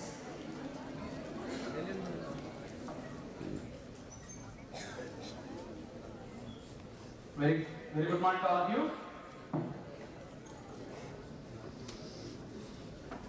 ఈనాటి ఈ కార్యక్రమానికి వికసిత భారత youth parliament 2026 కార్యక్రమానికి వచ్చేసినటువంటి గౌరవ పార్లమెంట్ సభ్యులు శ్రీ తంగేడ ఉదయ శ్రీనివాస్ గారికి సాదర స్వాగతం పలుకుతూ మరియు యూనివర్సిటీ అధికారులందరికీ కూడా సాదర స్వాగతం పలుకుతున్నాను. ఈ సందర్భంగా ఈ కార్యక్రమం నిర్వహించడానికి మాకు రీజనల్ డైరెక్టర్ ఎన్ఎస్ఎస్ వారు హైదరాబాద్ వారి కార్యక్రమాన్ని జేఎన్యూ కాకినాడ ఇవ్వడం జరిగింది. ఈ కార్యక్రమం మై భారత్ వారి ద్వారా జరుగుతుంది. సో ఈనాటి కార్యక్రమాలు నిర్వహించడం ద్వారా ఏంటంటే యూత్కి మనం ఒక సెన్సిటైజేషన్ ప్రోగ్రామ్ లాంటి 2047 వికసిత భారత్ అంటే భారతదేశం అభివృద్ధి చెందిన దేశంగా మారడానికి సంబంధించిన కార్యక్రమంలో భాగంగా ఈ కార్యక్రమాన్ని నిర్వహిస్తున్నారు. యువత యొక్క ఆశయాలకు అనుగుణంగా గవర్నమెంట్ తన పాలసీస్ నిర్ణయించాలనే ఉద్దేశంతో మీకు ఈ అవకాశం ఇవ్వడం జరుగుతుంది. ఈ కార్యక్రమం సంబంధించిన ఈ రోజు థీమ్ వచ్చి మనకి మంచి థీమ్ తీసుకోవడం జరిగింది. Emergency 50 years of emergency the lessons for Indian democracy అనే అంశం మీద ఈరోజు చాలా మంది విద్యార్థులు అంటే 300 మంది రిజిస్టర్ అయి ఉన్నారు. 100 మంది దాంట్లో స్క్రీనింగ్ చేసి ఈరోజు పోటీ పడుతున్నారు. ఇందులో పోటీ పడిన వారిని దగ్గరగా ఒక 5 మందిని మంచి విద్యార్థులను సెలెక్ట్ చేసి రాష్ట్ర స్థాయి పోటీకి పంపడం జరుగుతుంది. రాష్ట్ర స్థాయి పోటీల్లో మనకు అసెంబ్లీలో జరుగుతాయి. ఆ అసెంబ్లీలో జరిగినటువంటి కార్యక్రమంలో సెలెక్ట్ అయిన వారు భారతదేశ పోటీలు అంటే నేషనల్ లెవెల్ పోటీ జాతీయ స్థాయి పోటీకి ఎంపిక చేయడం జరుగుతుంది. జాతీయ స్థాయి పోటీలు మనకి యూడిపిలో కొత్త పార్లమెంట్ అంటే నూతనంగా నిర్మించినటువంటి పార్లమెంట్ నిర్మించే అవకాశం, ఆ అవకాశాన్ని మీ అందరికీ కూడా సద్వినియోగం చేసుకోవాల్సింది కోరుతున్నాను. అంతేకాకుండా గౌరవ ప్రధానమంత్రి గారు నరేంద్ర మోడీ గారి ఆధ్వర్యంలో ఆ రోజు ఆయన కూడా ముఖ్య అతిథిగా వచ్చే అవకాశాలు ఉన్నాయి. మరియు మాకు ఉన్న సమాచారం ప్రకారం వారు అంటే లాస్ట్ ఫైనల్గా ఉన్నటువంటి విద్యార్థులందరికీ కూడా డిన్నర్ ఏర్పాటు చేసే కార్యక్రమం కూడా ఉంది. కాబట్టి మీ అందరికీ మంచి సదవకాశం. భారతదేశ యొక్క చరిత్రని వాటి యొక్క రాజకీయ వ్యవస్థ సంస్థ దీన్ని తెలుసుకోవడానికి మీకు మంచి అవకాశం. మీరు ఢిల్లీ లెవెల్లో మీరు మంచి పేరు ప్రఖ్యాతులు జేఎన్యూ కాకినాడ తీసుకురావాలని తెలియజేసుకుంటూ ఎన్నో కార్యక్రమాలు ఉన్నా సరే వాటన్నింటినీ కాదని ఈ రోజు మన మధ్యలోకి వచ్చినటువంటి గౌరవ పార్లమెంట్ సభ్యులు తంగేడ ఉదయ శ్రీనివాస్ గారికి ధన్యవాదాలు తెలియజేస్తున్నాను. ఎందుకంటే వారు డైరెక్ట్గా ఢిల్లీ నుంచి ఈ కార్యక్రమం మీతో మాట్లాడాలన్న ఉద్దేశం సదుద్దేశంతో డైరెక్ట్గా రావడం జరిగింది. వారు ఎన్నో కార్యక్రమాల్లో బిజీగా ఉన్నా సరే వారి మీతో మాట్లాడడం యువత భాగస్వామ్యం ఎంతో ఇంపార్టెంట్ అని చెప్పి దేశానికి వారి భావించడం ద్వారా వారు కూడా యువకులు అవ్వడం మన కాకినాడ నగరానికి చాలా ఆనందకరం. ఎందుకంటే వారు చాలా మంచి కార్యక్రమాలు నిర్వహిస్తున్నారు, చాలా నిధులు తీసుకొస్తున్నారు జేఎన్యూ మన కాకినాడ నగరానికి. రాబోయే రోజుల్లో వారి యొక్క ఆధ్వర్యంలో కాకినాడ పార్లమెంట్ నియోజకవర్గం అభివృద్ధి పదంలో నడుస్తూ వారు కమిటీ చైర్మన్గా ఉన్నటువంటి ఎన్నో కమిటీస్తో వారు చైర్మన్గా ఉన్నారు. ఆ కమిటీస్ అన్ని కూడా నిధులు సమకూర్చి మన కాకినాడ నగరాన్ని చాలా అద్భుత నగరంగా తీర్చిదిద్దుతారని ఆశిస్తూ వారికి ఈ కార్యక్రమాన్ని ఇచ్చినందుకు ధన్యవాదాలు తెలియజేసుకుంటూ నాకు ఈ అవకాశం ఇచ్చిన పెద్దలందరికీ కూడా ధన్యవాదాలు. Thank you. Thank you, sir, for your warm and inspiring words. Now I invite Sri Teri Gopi Garu, District Youth Officer, to address the gathering.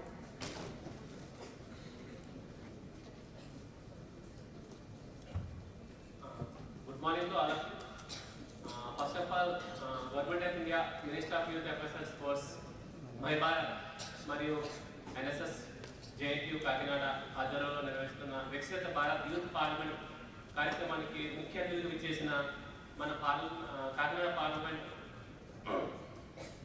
MP మన శ్రీ తంగెళ్ళ ఉదయ శ్రీనివాస్ గారికి మై భారత్ తరఫున అదేవిధంగా మా జేఎన్యూకే ఎన్ఎస్ఎస్ యూనిట్ తరఫున ప్రత్యేక ధన్యవాదాలు. Thank you so much sir. మీరు ఇంత బిజీగా ఉన్న ఈ కార్యక్రమం కోసం యువతలో స్ఫూర్తి నింపడానికి వచ్చి విచ్చేసినందుకు థ్యాంక్ యూ సో మచ్. అదేవిధంగా వేదికపై ఉన్న అందరికీ మహిళల తరఫున ప్రత్యేక ధన్యవాదాలు. అదేవిధంగా ఈ కార్యక్రమాన్ని ఒక సింగిల్ హ్యాండెడ్గా నిర్వహిస్తున్న మన ఎన్ఎస్ఎస్ కోఆర్డినేటర్ శ్యామ్ గారికి కూడా మహిళల తరఫున ప్రత్యేక ధన్యవాదాలు. క్లియర్గా మీకు మన శ్యామ్ గారు క్లియర్గా చెప్పారు ఈ ప్రోగ్రామ్ ఉద్దేశం ఏంటి, సో ఎందుకంటే కండక్ట్ చేస్తున్నాం. మన వికసిత భారత్ 2047 మన అభివృద్ధి చెందుతున్న భారతదేశానికి మన honourable prime minister of India మన నరేంద్ర మోడీ గారు కొన్ని లక్ష్యాలు పెట్టినారు. ఆ లక్ష్యాల్లో భాగంగా ఈ యువతలో యువ కనెక్ట్ అనే ఒక ప్రోగ్రామ్ ఒకటి అంటే యువత యొక్క పాయింట్ ఆఫ్ వ్యూ. ఎందుకంటే దేశం మన కేంద్రం నిర్వహిస్తున్న పాలసీ మేకింగ్లో కూడా యువత యొక్క డెసిషన్ మేకింగ్ తీసుకొని మీ ఒపీనియన్స్ తీసుకోవడానికి ఉద్దేశంతో ఈ కార్యక్రమాలను నిర్వహించడం జరుగుతుంది మన government of India.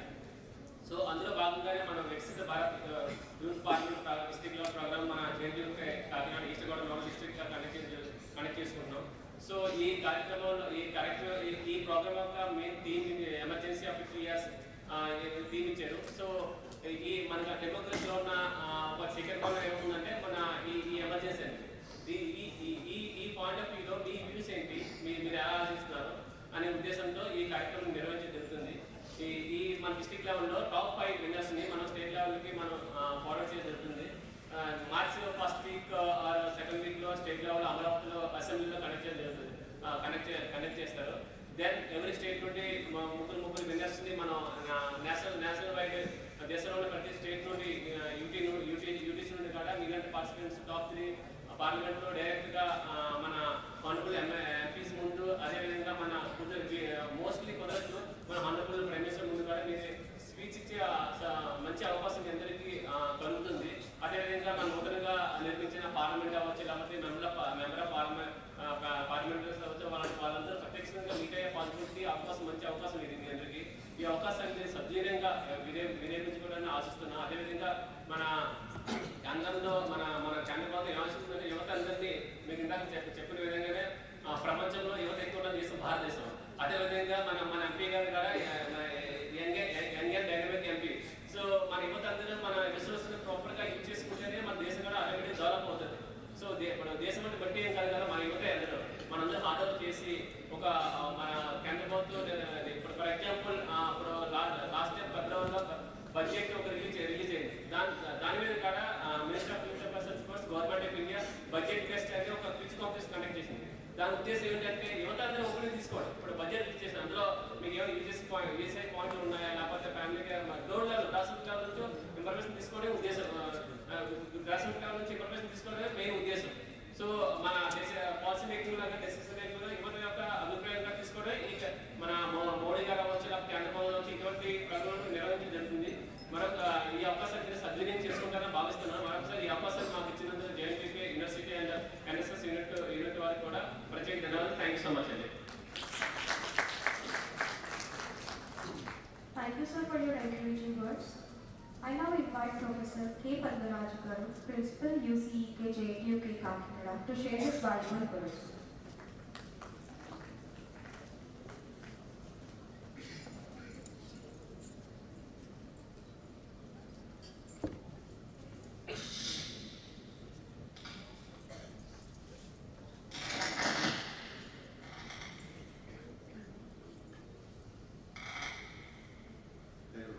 Good afternoon to every one of you. Respected Chief Guest of today's function, Member of Parliament, other guests on the dais, respected Registrar of the University, Professor R. Srinivasa, Vice Reader, Professor D. Koteswar, and Gopi from Jai Bharath, and my dear colleague, Dr. Krishna, Director, Youth Affairs, Student Affairs, and my colleague Dr. J. Shyam Kumar. A warm good morning to each one of you. The guests from the audience, I can see Nonna Dharmabari here and other friends, Press is there, and my dear friends. A warm good afternoon to each one of you.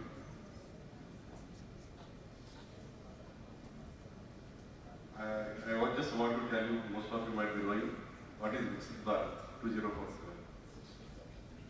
Actually, it's a wonderful idea, came out of the brainchild of Honorable Prime Minister Narendra Modi garu. We are youth between 18 and 25 years, and exactly 2047. 2047 is the 100 years of Indian independence. Exactly after 100 years of independence, at that time most of you will be in the age gap of 40-45 years. Meeru India ఏ విధంగా ఉండాలనుకుంటున్నారు? How you look at how India should be after another 20 years? That's a wonderful concept, and in this regard, he wants to hear the thought process of the youngsters across India. The main objective of this organization, this Vikasith Bharath Youth Parliament, is to understand your thought process. Really, I should thank our Honorable MP Garu taking time out of his busy schedule, coming to this function, making it more meaningful. Rightly, I just tell you one or two points on this. Today's youth should be much more responsible, and the main objective of organizing this youth parliament is to hear your voice directly by the Honorable MP Garu, how you think. And they have selected, there are around 300 applicants, out of them 100 students who belong to the erstwhile East Godavari engineering colleges are here.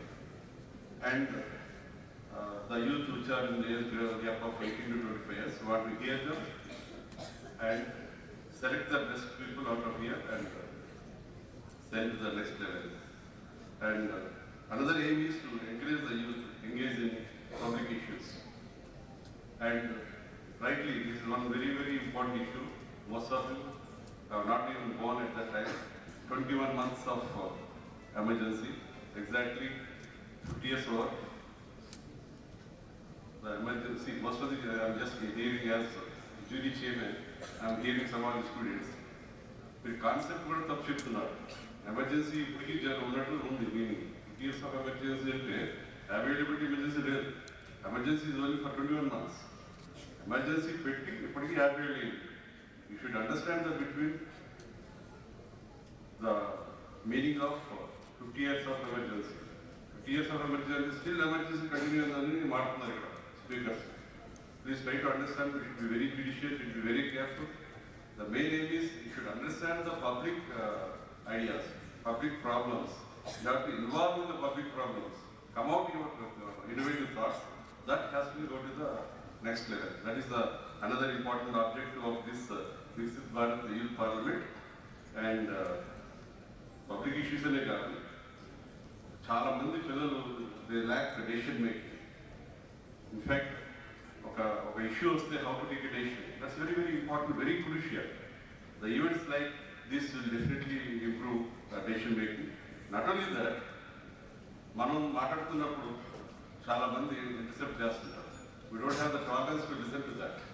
That is another very important objective of this youth parliament. When somebody is speaking, you have to listen. When you listen, you get something extra in addition to the knowledge what you are having. That is very, very important criteria. Unfortunately, 99% people they do not have the tolerance to listen. Another important objective of these events like this youth parliament is you have to listen what the other people are saying. You should have the tolerance to listen to the other people. That's exactly what happens in the parliament. MP garu unnaru, ఆయన మాట్లాడిన కన్నా ముందు other parliaments other members ఏం మాట్లాడుతున్నారని తెలిస్తే you get much more knowledge on that issues. Okay, and moreover, nobody is caring about the rules and regulations. And another main objective of this youth parliament is how to adhere to the rules and regulations. That's another important concept. Okay, and the only thing is in this short gap, I had very short time. Just I want to tell you the main what I understand is the main gist is whatever you are thinking that has to be brought to the top brass directly to Delhi to our Honorable MP Garu. And I wish all the students all the best and try to give your best. And I wish this program a grand success. I'm really happy, sir, as principal of this college. You have attended our campus and for a very good event and very novel thought. And I should thank each one of you, all the organizers, and I should thank our Honorable Vice Chancellor, Professor C.S.R.K. Prasad Garu, for conducting this, allowing us to do it here. And last year's thank you all. Thank you.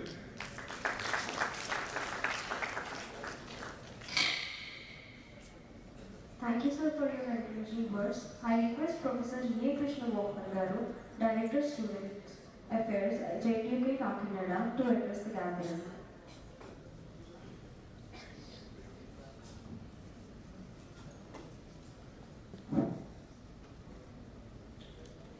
Good morning to all the dignitaries on the dais. On the line, my colleague and the organizer of this event, Shyam Kumar Garu, Inspector Padmadas Garu, OSD Koteshwar Garu, our Honorable MP, Hankana Uday Srinivas Garu, Registrar Srinivas Garu, and Youth Officer K.V. Godi Garu, and my judges on the dais, of the dais, and the teachers, and the media, I have seen the media, and my friend Rajkumar, and finally all the beautiful girls and handsome boys and youth of Kakinada. So, can I say all you are youth of Kakinada or different colleges? You are the representatives of Kakinada. So, I could say that you are the youth of Kakinada. Today, everyone is saying that vikasith bharath, youth parliament. Is it, what is the meaning of it? So, from the dais, can I ask you what is vikasith bharat? Anyone can say that? What is it? Developed India. So, Siddho, it is correct. So, is it India is developed or is developing? It is developing. So, what are the developed, what is the meaning of developed countries? What are those? Anyone? There are some developed countries in the world. Who are those countries and why we can say that they are developed? Anyone? Because you are here with good knowledge. No corruption, sir. Corruption. Without corruption. Then that is developed countries. One of the point of developed countries. Okay, please sit down. It is not there in the developed countries, it is wrong. Anyone? Infrastructure. Very good. Infrastructure. So, let me tell you what are the developed countries in the world. The first one is United States. Next, United Kingdom. And then Germany, Japan, Canada, Australia, France, Singapore, South Korea, and Norway. These are named as developed countries. So, some of the countries are, we can say that United States and United Kingdom, I said. So, take them as an examples. So, what are their qualities are? First thing is, what she said is correct. Infrastructure. And then anyone can tell any another quality? Please? Education. Yes. Maybe we can say that high human development index. So, one is infrastructure, high human development index, and next? Freedom and people's mind. No, that is not there in the developed countries. It's not correct. Next. Poverty, sir. Poverty, yes. Low poverty and unemployment levels are low. What is that? Economic. High per capita income. We could say that it should be high per capita income. So, almost I got so many points from all of you. What are the developed country qualities are? First thing is high per capita income, advanced industrial and technological development, quality education and quality healthcare systems, low poverty and unemployment levels, strong infrastructure like transport, energy and digital connectivity, high human development index, and last one is social security and stable government. So, I have told you almost 7 points. In all 7 points, what we lack, what India lacks. So, we have so many developed countries there, and we are in India. All you are telling that India is not developed country, it is developing country. And the developed countries are having 7 qualities, but India doesn't have those qualities. So what we lack is, again I will read once again, think that what we lack, high per capita income. India doesn't have high per capita income as per world standards. Advanced industrial and technological development, we doesn't have. Nowadays China is improving a lot in the industrial development.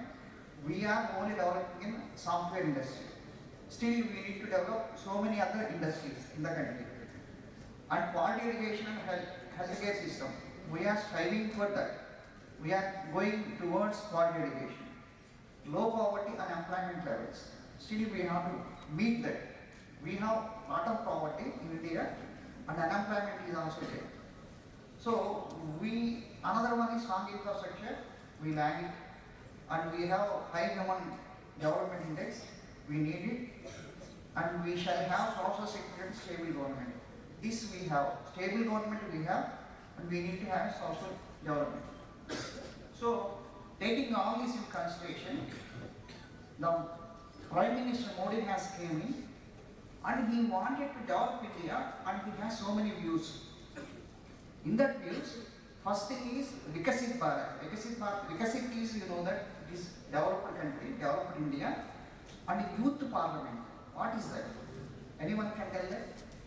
So one is parliament. Parliament means what? We elect so many MPs. All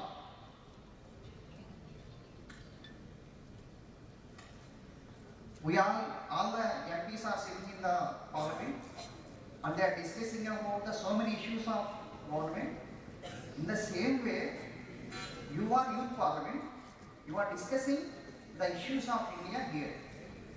So the objectives of here is what we are discussing, why we provide this youth of this one is leadership development and communication skills, create awareness about the democracy and the governance, encourage responsibility in the citizens, and train future political and social leaders, promote participation as well. So all these are the important points for this Vikasith Bharat Youth Parliament. So this is objectives.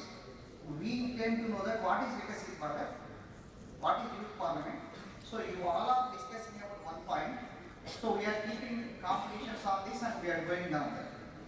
So today India is an emerging a global leader in digital transformation. An initiative like Digital India, and Modi has given a great things like Startup India, Make in India, or creating opportunity in youth.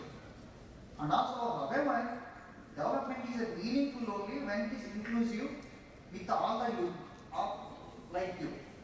So, the Modi, our Honorable Prime Minister Modi has came to a conclusion that it is a true progress ensures that rural and urban India growth together and leaving no citizen behind, and everyone must participate in the growth of India. So this is another aim. So all of you have to participate and you have to discuss the problems, and you are the one of the participants to develop Indian, and that is the main motto, that is the main objective of all of us, how to develop India and how to make it the world #1. The Vikasith Bharat is 2047. This is, we are going to be placed in developed country after 100 years of our Independence Day. Our Independence Day came in 1947, and Modi aim is we have to develop our country by 2047 after 100 years of our Independence Day. So this is our aim, to become the developed country instead of developing country. Okay? So there is a lot to discuss about so many things, so many knowledge is there to discuss about all of you, but my time is very less, and I am helping all my other speakers to speak on this issue. And what I am going to tell you is, East or West, JDK is the best, and East or West, India is the best. Jai Ho Bharat.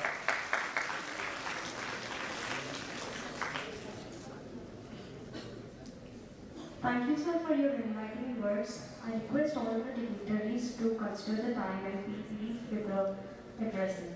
Now I request Professor D. Koteshwara Garu, OSD2 Vice Chancellor, UCEK, JNTUK, to address the gathering.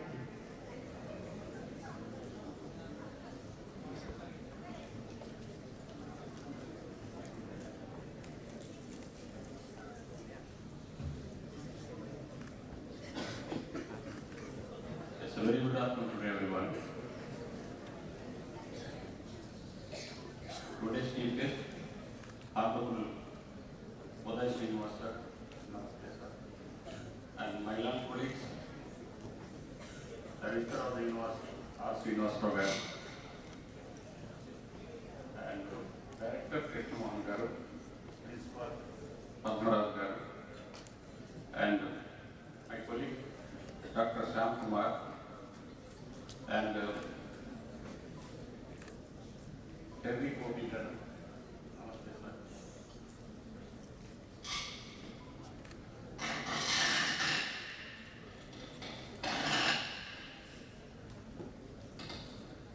Though our chief guest has busy schedule, he has accepted and came to this place to say good words to the people who are participating in this vikasith bharath. And after dais, press and media, vice principal of this college, Dignitary Garu, and my student, and other guests of the dais, student friends.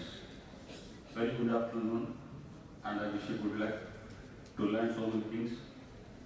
In connect with this vikasith bharath 2047 means what? I'll tell you. I born in a small village. I used to go to the school by 7 kilometers walk. During the times of 72, I think so, 1972. 3 kilometers to the upper primary school, 7 kilometers to the high school. The road network is very bad. No cycle, no lift. Nowadays people are so interested in lift. No lift. During that time, I think I was in 5th class or 4th class. There was emergency. Everywhere police people, lot of disturbance, so many things. People used to say so many things. Disturbance in education. Due to the less facilities in the schools, several students used to discontinue education in those days, 50 years ago. What about yourself? You are getting so many facilities, using cell phones comfortably, talking to the parents. Even during my education, I used to go to one phone center and I used to request the people to call to my parents. That is in Narendra Hospital. I was student of the same college. And our Krishna Mohan sir is saying that development, there are 3 types of developments for the countries. One is underdevelopment countries. I have seen small video. One small video I have seen. One teacher was transferred to one place in Uttar Pradesh. He has traveled 2 nights and 3 days to reach that place by walk along with security. And the same thing was given in one movie, Hindi movie, that is Yad. You can see. That was India. This is India. You can compare the growth, development. I have passed 3 generations. I have seen very poor villages. Now I am seeing rich villages because of migration to America, working as software engineers and providing a lot of currency to our country. Developing country, ours is a developing country. And the developed countries. When we say it is a developed country, I can say one point. One should have excellent road network to nook and corner of any country, any place in the country. To every corner, if the government is able to provide road network facility, transportation facility, then that country travels in forward direction to reach the goal of developed countries. And rural and urban, some people may be from rural area, some people may be from urban area. people used to comment the students who are from urban area, rural area, by urban. It's not correct. Without facilities, studying well, getting good rank in MSET, it's a great thing. But nowadays, everybody have all the facilities. Your sweet generation, phone facility, school facility, college facility, scholarship facility, loan facility, cell phone facility. When I was a student like you, no facility, even no cycle, even no road network. See, lot of difference. I am saying the difference. So our country is traveling in the direction of what? Direction of development with more glorious states. Emergency for 21 months, already our principal sir said, 50 years ago. Poor state, poor country. Yes, I can say our country was poor during that time. It is underdeveloped country.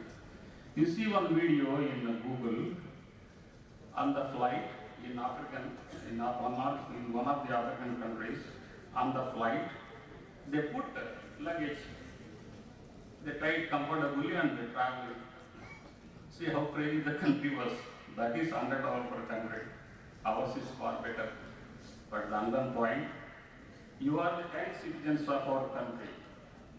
The development, the growth, the 25 years traveling up to 47, it is purely in your hands. For which what is required? You require various things like determination, accountability, punctuality, and sincerity. And the last one, no corruption. Accountability, that is very important. Sincerity, it has its own importance. You question yourself, how many are sincere for attending for classes, and how many are sincere to learn the subject, and do not travel in the direction of corruption. And one should have future vision. You have to set in an excellent way the road network for your future. That is important. And one should have human values, manavata drukpadam. And no one is caring for rules and regulations, just living as their life. And another thing, as our principals are saying, talking and listening, which is great quality among those two. Listening is great quality. How many are listening carefully up to the end in your generation? I used to put this question in the class. I am a professor of civil engineering. This is very important for your generation. Listening is very important so that you can gain the knowledge from the opponent. Anyhow, it's a great opportunity. And vikasith bharath, try for the growth. I said already, emergency 50 years ago, poor country, used to go by walk, used to go by run to the schools. But now, you can travel even by flight. Some of you people, that is a rate of growth, rate of development. Try for another 25 years. It is in your hands purely. Good luck once again. Thank you and all.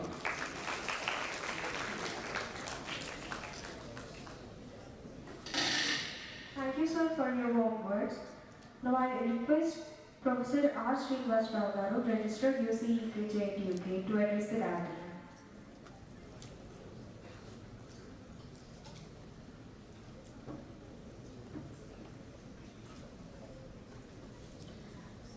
Good afternoon. Dignitaries on the rise. Today's chief guest, Sri Angela Srinivas Garu, Principal of the college, Professor Padmaraj Garu, OSD of Dignitaries, Professor D. Kodeswara, Director, Student Affairs, Professor Krishna Mohan Garu, today's organizer, Professor Shyam Kumar Garu, and the youth officer Gopika, and after that, my dear colleagues, students, and press and media, and all other, welcome to this function. So today's the function, the youth parliament. So may I know how many of the students are interested in politics? May I raise your hands? Only one. 2, 3, 4. Okay, good number. Coming to the politics is not so simple like studying a BTech degree or even a subject, because you have to understand the total problems in the system. Simply by contesting an election, maybe winning it, that may not be correct, but the main idea behind conducting the youth parliament is you have to understand the working of a assembly or parliament, whatever it is. You have to interact with the different people, maybe political people or some senior people. You have to understand the problem, system problems. And what is the problem, how to address that problem is also important for a politician. For the simple common employee, this is not so important, but for political people, it is very important, because every day they will meet many number of people. They will come with different problems. They have to address all these problems. The problems are totally different. It is mutually exclusive. One may come for some certificates, let us say. One may come for a land problem. These problems must be addressed. Just like that, they come and then they cannot give any answer for them. That is the one. Suppose how the proceedings are going in parliament is also important. How we have to talk in the parliament, how to question it, how to address it if the problem comes. These things are very important. I already told you, you have to interact with many senior politicians, understand the problems, analyze the problems, get the problems, give the solutions. All these are very important for a political person to become. Another one is, once you understand all these problems, you should become a political leader later on. Maybe a simple maybe member of parliament or MLA or MLC or whatever it is, or even a minister. So with this background, Government of India thinks that directly coming and contesting the politics and all is not a simple way, except for few persons. For all the persons, they have to understand the system. Once you understand the system, you can do anything. With this background, the Government of India is organizing the youth parliament for the people who are in the age of maybe 18 to 25 or 30, and they want to give the information to them how to behave in the parliament and all. So I hope all of you understand these basic concepts with regard to activities in the parliament and the proceedings, and in future, if at all you contest it, you may use this experience. I wish that you will become, at least those who raise their hands, will become the politicians in the future. Thank you.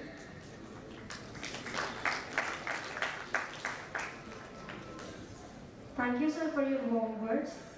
Now I invite Neelam Madhav Mishra from JNTU University, Aditya College, to present his views on the theme.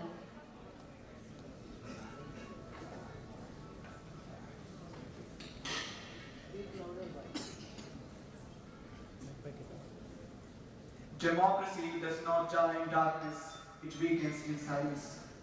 Good afternoon, respected dignitaries, judges, and my dear friends. My name is Neelam Madhav Mishra, and today I stand before you to speak on one of the most defining chapters of Indian history, 50 years of emergency and lessons for Indian democracy. Before I start, let me ask you a question. What happens if the voice of people is silenced in the world's largest democracy? On the night of 25th June 1975, under the Article 352 of Indian Constitution, a national emergency was declared on the grounds of internal disturbance. Fundamental rights were suspended, political leaders were arrested, and press freedom was restricted. But here, the thing is that if 1975 tested our democracy, 2047 will define it. The phrase internal disturbance was so broad that it allowed wide interpretations. Recognizing this, the 44th Constitutional Amendment Act 1978 later replaced with the term armed rebellion, ensuring that such sweeping powers cannot be replaced again. This was the democracy correcting itself, and that is the true strength of India, not perfection, but self-correction. The emergency taught us three timeless lessons. First, democracy is not self-sustaining, it requires active citizens. Second, all institutions must work independently, judiciary, media, parliament must function without any fear. Third, fundamental rights are not government gifts, they are the constitutional guarantees. 50 years later, as we move towards the vikasith Bharat 2047, development cannot only mean economical growth or technological advancement. But a truly developed India must stand firmly on constitutional morality, accountable governance, and informed, courageous youth.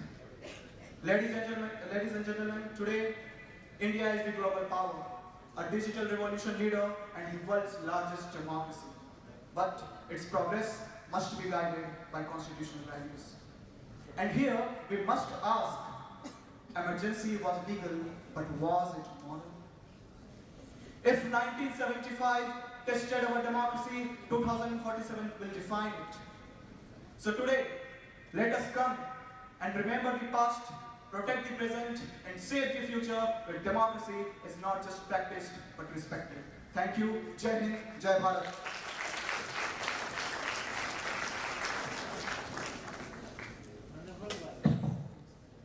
Thank you. Thank you, Neela. It's now time to introduce our distinguished chief guest, Sri Tangalu Srinivas Garu.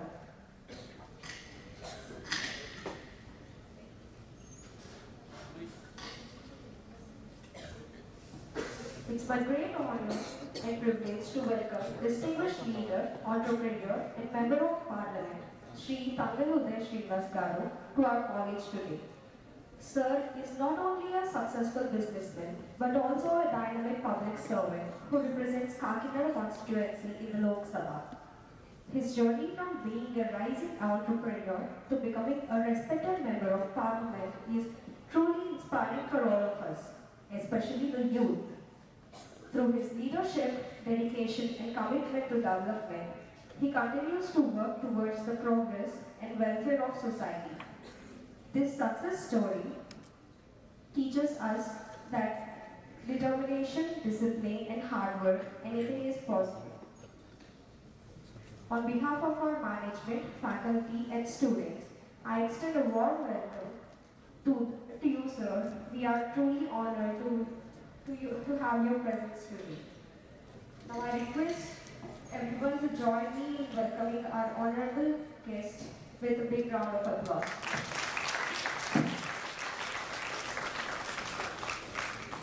With a great honor, I invite our Chief Guest, Tangalu Srinivas Garu, Honorable Member of Parliament, Kakinada, to address the gathering.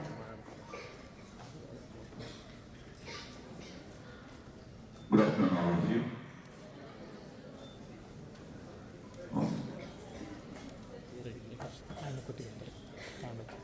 Distinguished guest, Mr. Srinivas Garu, Registrar General, TU Kakinada, Koteswara Garu, Padmaraj Garu, Gopi Garu, Shyam,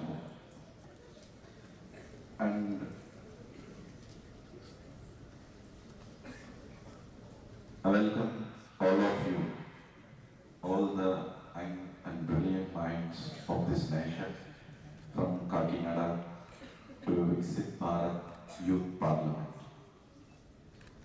So first of all, sir, it is only for engineering students. Okay. So I welcome you all. And I heard all the chief guest speeches, means the guest speeches here in various topics. So first of all, what is Vikasith Bharat 2047? Everybody told the version and what is mentioned as Vikasith Bharat. Vikasith Bharat 2047 means a developed India. A developed India, how it has to be. అభివృద్ధి చెందిన భారతదేశం అనేది ఎలా ఉండాలి? ఆ ఎలా ఉండాలి అంటే means the developed nation must not be designed only in the boardrooms by senior people.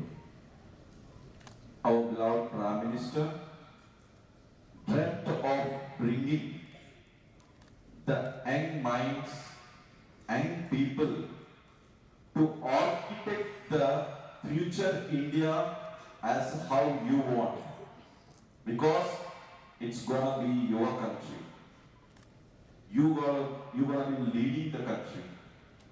You're gonna bring the innovations to the country. You're gonna develop the country. So, from now onwards, you tend to take your minds into the architecture of the future India. So never, first thing, don't just debate with passion. Always debate with purpose. What is your purpose? Why you are debating? Just because I can speak well, it doesn't make sense. It must bring a purpose. So, when you're coming to the technology, innovation, what you want to do, what you want to do, what you want to contribute to the country, what it is not there, and you want to be there. ఇప్పుడు ఏం లేదు, అభివృద్ధి చెందే భారతదేశంలో ఏం కావాలి అనేది మీకు తెలుసుకుని ఆ పర్పస్ ని ఫిల్ చేసే విధంగా means to bridge that gap, you all young minds must work. In the field of innovation, in the field of business, in the field of politics, or in the field of bureaucracy. It's not just politics. To serving the country is not just politics. Means if you are doing a very good business with social equity and giving it jobs and creating a revenue, you are serving the nation. If you are in a bureaucracy, you are serving the nation. And Samsar asked how many are interested in politics. Only I find only this girl and 4 or 5 more on this one. Very well. But how you gonna contribute? Remaining all of you, how you wanna contribute to your country? Tell me now. You are in the greatest debate, one of the biggest debate. ఇందులో 5 కూడా politics ఉన్నా business లో ఉన్నా అనుకున్నాను ఎంతమంది చేతులనే 2 4 5 బ్యూరోక్రసీలోకి వెళ్దాం అనుకున్నాను ఎంతమంది చేతులనే ఇన్నోవేషన్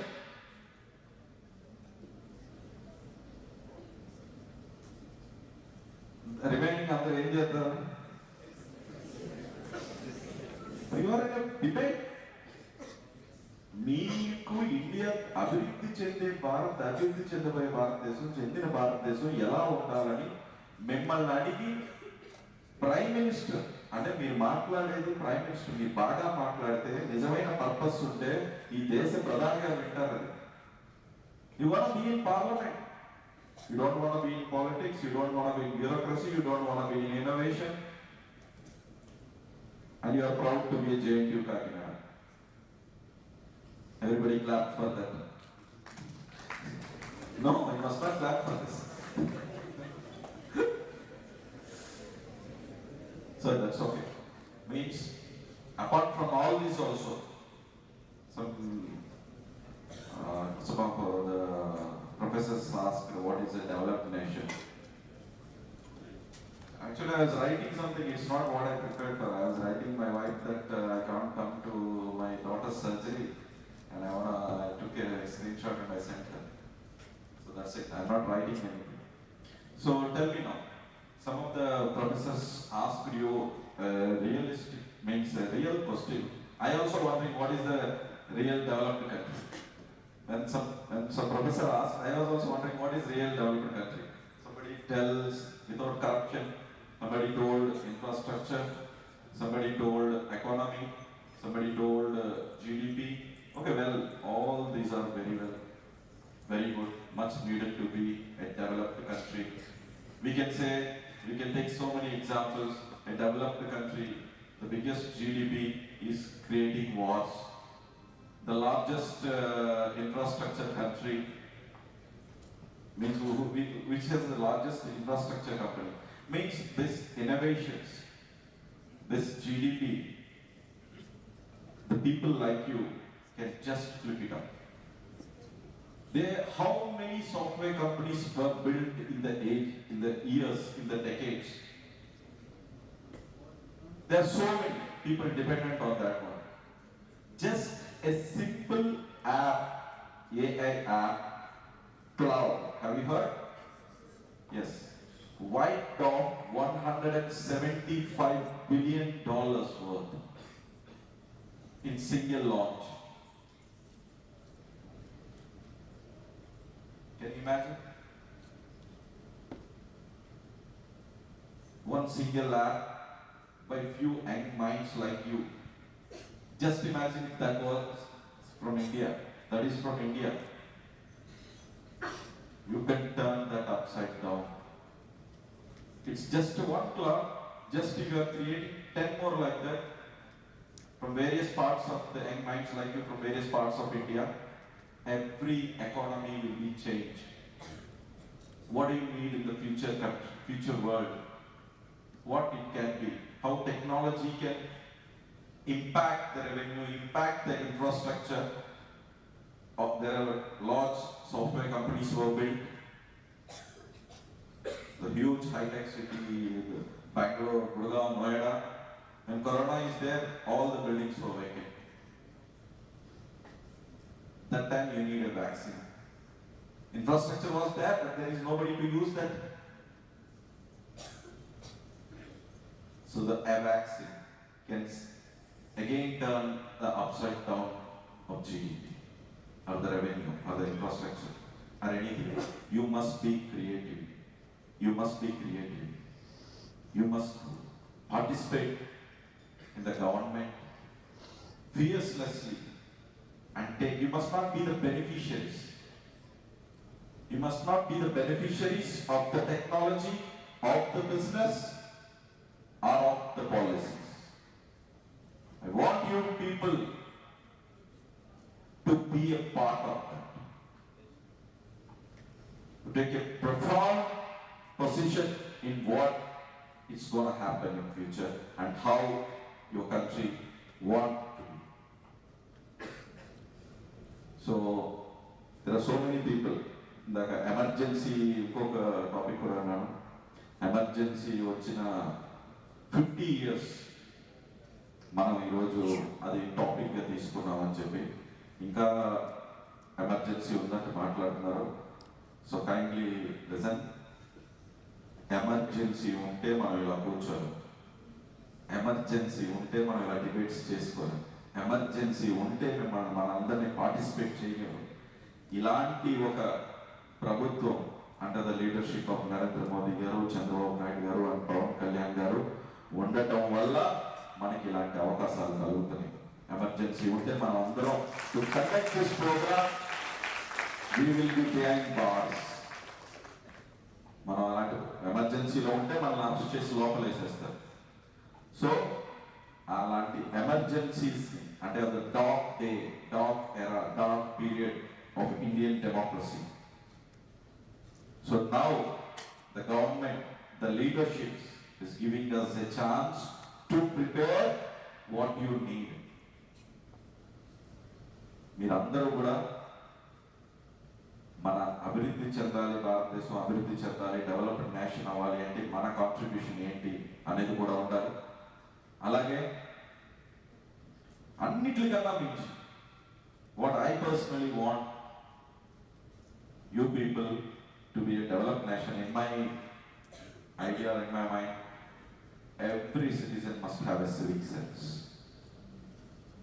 మనం ఎంత అభివృద్ధి చెందినా సరే, ఎంత ఇన్ఫ్రాస్ట్రక్చర్ కట్టినా సరే, మనం అందరం చెత్త పట్టుకెళ్ళి అక్కడ పడేస్తే వాట్ ఈస్ దిస్ ఇన్ఫ్రాస్ట్రక్చర్? మనం తిన్న తర్వాత ఇప్పుడు అన్ని అక్కడే వదిలేస్తాం. ఆ కప్స్ గిప్స్ రెండు కాళ్ళతో అంటారు, ఇలా పోతాం, అలా పోతాం. The civic sense also makes an important role to be a developed country.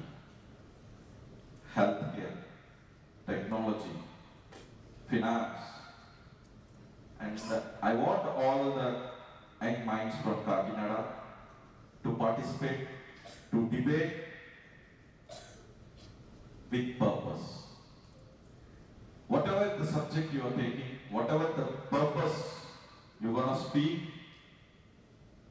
on whatever platform, always think that it must address the last citizen of the country. It must address all the marginalized citizens of the country. It must solve the purpose for what they are serving. So always debate fearlessly and respect your opponents whom participating in all the debates. Respect your opponents and take the potential. Our Kakinada has a huge potential in the blue economy. I want you people to use this coastal area to develop the industries, to develop the business, to create the jobs, to create the revenues, and to invent something. And always go through the budgets, observe what the government is telling, and what you need means raise your voice in a correct platform with a sharp voice. What are the changes to be done? Means what do you need exactly? What do you want exactly? And how your country have to be after 100 years of independence, and how I can participate in that developed country program, how I can make an impact in that developed country program. So I wish all of the participants from this district who are participating in the Vikasith Bharath Youth Parliament 2026, and I want దాన్ని ఏమంటారంటే కొంచెం partiality అంటారా, పార్షాలిటీనా, ఇక్కడి నుంచి 5 select అయ్యి national లెవెల్లో కూడా first prize రావాలి అంటే ఏంటిది? ఓవర్ అంబిషన్ కదా sir. It can be possible, it can be 1, 2, 3, 4, 5.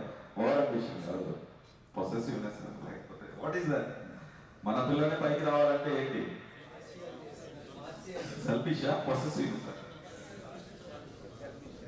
So partiality as possessiveness or selfishness. I want the 5 among of you must go into the state, and from there we want you to hear it from you in the capital Delhi, and there I will be there to meet you and take you to my house, and we'll have a dinner there. So once again I wish you all of the best, and apart from this, as a member of Parliament of Kakinada, you can always connect me to that. Definitely all of you will be using one ID, your own Insta ID and one ID for stalking. So are you doing that? You don't have Insta IDs? You don't have Facebook? How many of you are having Instagram? Just raise your hand. Yeah. See, I understood that these are the people who are telling truths. So they were reminding again that I don't use the Instagram and Facebook. So definitely you can DM me if you have any issue regarding any problem. Definitely I will be there to help you and sort it out. So once again I thank all of the team who conducted this beautiful event. I was in Jammu for a committee meeting and for the Rajya Bhasha committee meeting. So I was supposed to be there till today in the Jammu, and my original date to travel is day after tomorrow actually. But I got a chance to see the young minds of Kakinada. I don't want to miss this opportunity. So I traveled down especially for you from the airport directly. And I once again wish all of you all the best, and to see you in Delhi soon. Thank you very much.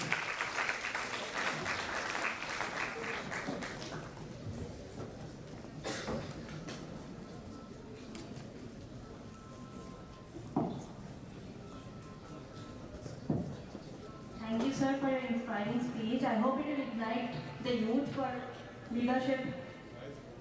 We shall now proceed with the felicitation of our esteemed dignitaries. I request Uday sir to come and sit. Why? This one, I'm put together. This one,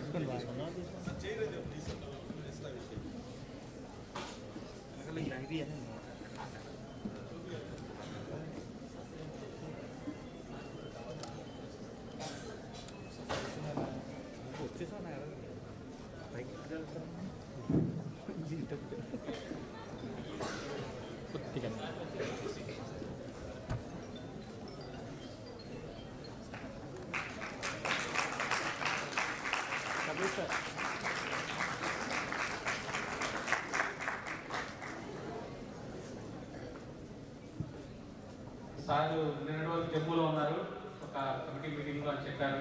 ఈ గురించి ఎన్నో వ్యయ ప్రయాసం కోర్చారు. వారికి వచ్చినందుకు వారికి ధన్యవాదాలు తెలియజేసుకుంటూ, జనరల్గా పొలిటీషియన్స్ అంటే తక్కువ నాలెడ్జ్ ఉంటుంది, మాట్లాడలేరు. నౌ సీ ది జనరేషన్ ఏదైతే ఉందో, మీ జనరేషన్ ఒక ఆదర్శప్రాయమైన సార్ ఎవరు మాట్లాడారు.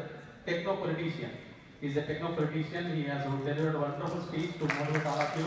I request our Minister Garu to felicitate our Honorable MP Garu, Member of Parliament, an young leader, a dynamic leader who is having a lot of aspirations for the country.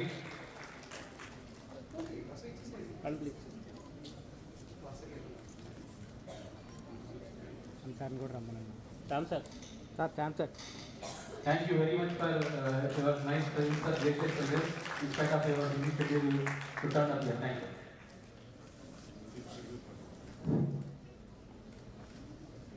Please, sir. Sir, please. చివరిగా చాలా మంచి speech ఇచ్చిన MP గారికి thanks చెప్పుకుంటూ, భారతదేశం develop అవ్వాలంటే ఎవరో వస్తారు, ఎవరో డెవలప్ చేయాలని కాదు, మనలో మనమే డెవలప్ అవ్వాలి. అదంతా మీ చేతిలోనే ఉంది, మీ చేతిలోనే ఉంది. మోడీ గారు 3 ప్లాన్స్ తెచ్చారు. డిజిటల్ ఇన్నోవేషన్, ఇది వరల్డ్లోనే #1. ఎందుకంటే మనము మనీ వాడము, సెల్ ఫోన్ తీసుకెళ్ళి ప్రతి 10 రూపాయలు కూడా ఇచ్చేస్తున్నాము. అది ఇప్పుడు చాలా టాపిక్, వరల్డ్ మొత్తం చాలా బాగా చూస్తుంది మన ఇండియాని. తర్వాత స్టార్టప్ ఇండియా కొన్ని వేల కోట్లు ఇస్తున్నారు. మన ఫైనాన్స్ మినిస్టర్ గారు కూడా చాలా వేల కోట్లు ఇచ్చారు, అవి ఉపయోగించుకోవట్లేదు యూత్. అవి ఉపయోగించుకోవడానికి మన ఆఫీసర్ గారు ఉన్నారు. జేఎన్టీని ఒక హబ్గా పెట్టి, ఎంపీ గారు కూడా ఉండి ఎంపీ ఫండ్స్తో మీరేమైనా ఇన్నోవేషన్స్ కానీ ఏదైనా తీసుకొస్తే వాటిని చేసి కాకినాడ డెవలప్ చేయాలి, ఇండియాని కూడా డెవలప్ చేయాలనుకుంటాము. తర్వాత startup India, make in India. Make in ఇండియాతో మనం ఎన్నో సాధించాలని మోడీ గారు కలగంటున్నారు. మన అందరం కలిసి భారతదేశాన్ని డెవలప్ చేద్దాము. దీని ప్రకారం ఈ రోజుని ఒక మంచి బేసిక్ రోజుగా తీసుకున్నాము. కాబట్టి నేను జై భారత్ అంటాను, మీరు జై హో భారత్ అనండి. అందరం ఒకసారి జై భారత్, జై భారత్, జై Bharat. Thank you so much. మన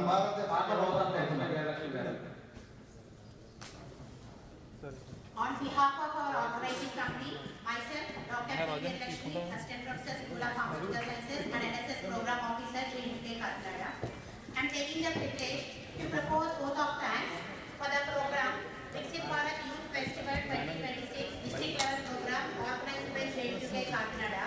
Firstly, I extend my gratitude to our Chief Guest,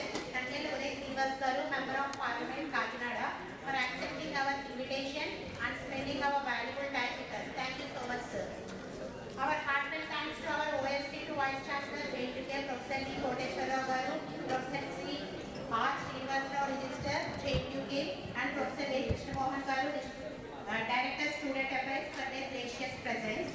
Our deep gratitude to Professor K. Padmaraj Garu, Principal UCK, for their continued support in utilizing the event. We extend our sincere gratitude to Sri Terry Gopi, District Youth Officer, Kakinada, and also I extend my deep gratitude to our jury members, Professor K. Padmaraj Garu, Sri Padala Surya Prasad Garu, Sri SSR Jagannath Rao Garu, Professor GVSR Dikshitulu Garu, Professor U.V. Ratnakumari Madam, for accepting our invitation and having their gracious presence. I sincerely thank Dr. G. Shyam Kumar sir, NSS Program Coordinator, JNDK Kakinada, the man behind the program.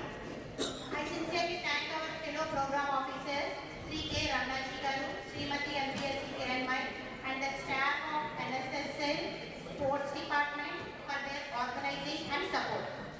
Our heartfelt thanks to the student volunteers, print and electronic media, technical team from DMC for their continued support.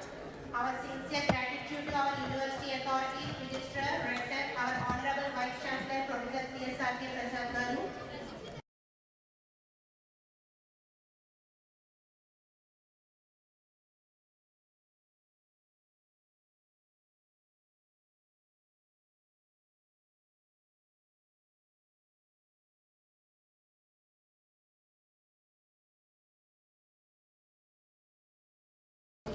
భారతదేశం అనేది ఎలా ఉండాలి అనేది కూడా యువత దగ్గర నుంచి కూడా తీసుకోవాలనే ఒక ఉద్దేశం నిజంగా ఏ ప్రధానికి ఏ దేశంలోని వచ్చి ఉండదు. అలాంటి ఒక ఉన్నతమైన ప్రోగ్రాం ఇది. సో ఎంతోమంది యువత దేశవ్యాప్తంగా అన్ని జిల్లాల నుంచి చాలా ఇంట్రెస్టింగ్గా మా దేశం ఎలా ఉండాలి అన్న దానికి వాళ్ళ ఒక సూచనలు కానివ్వండి, వాళ్ళ ఒక వాయిస్ని కానీ వినిపించడానికి ఒక ది బెస్ట్ ప్లాట్ఫామ్. అలాగే యంగర్ జనరేషన్ వాళ్ళని జస్ట్ ఒక జనరేషన్ కింద ఉంచకుండా the architects of the developed India, the architects of the Viksit Bharat, you architect yourself అనే ఒక ఉద్దేశంతో ఈ ప్రోగ్రామ్ని ఏర్పాటు చేయడం జరిగింది. అలాగే మా అధినేత పవన్ కళ్యాణ్ గారు కూడా యువతకి ఎంత ఇంపార్టెన్స్ ఇస్తున్నారో అందరికీ తెలిసిందే.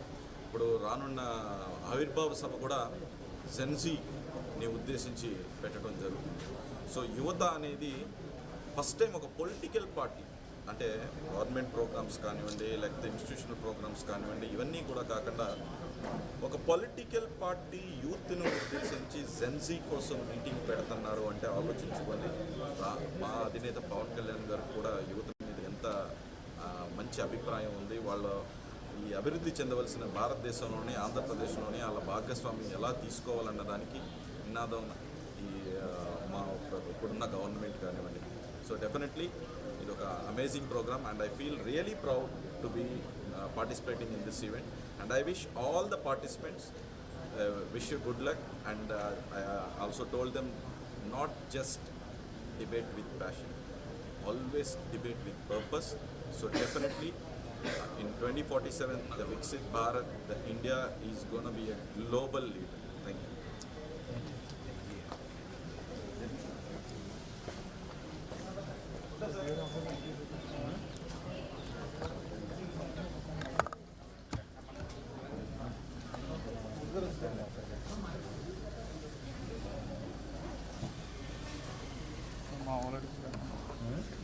లోగోస్ వచ్చినాయా? లోగోస్ వచ్చినాయా? లోగోస్ మన దగ్గర కాలేజీ కదా, కాలేజీలో మరి ఆయన అడగాలి సార్, ప్రసాద్ కదా.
The freedom of speech not only a luxury.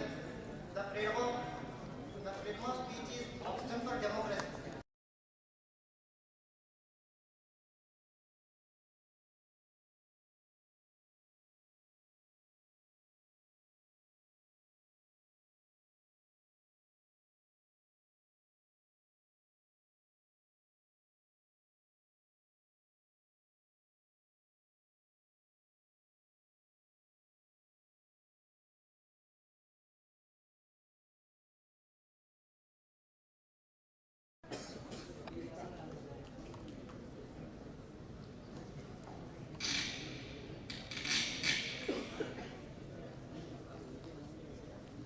Good afternoon, respected professors and all my dear friends. I feel very proud and privileged to stand on this platform.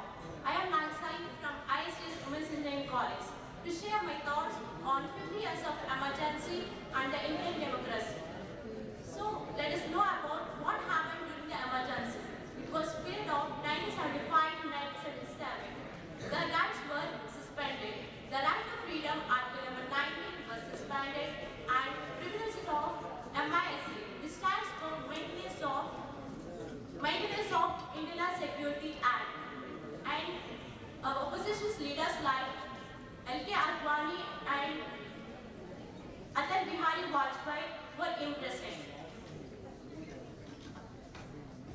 and many other leaders are jailed. In the Constitutional Amendment number 42, which happened in the year 1976. So here the socialist and secular words were added to the preamble. The emergency was ended in the year 1977. The many parties were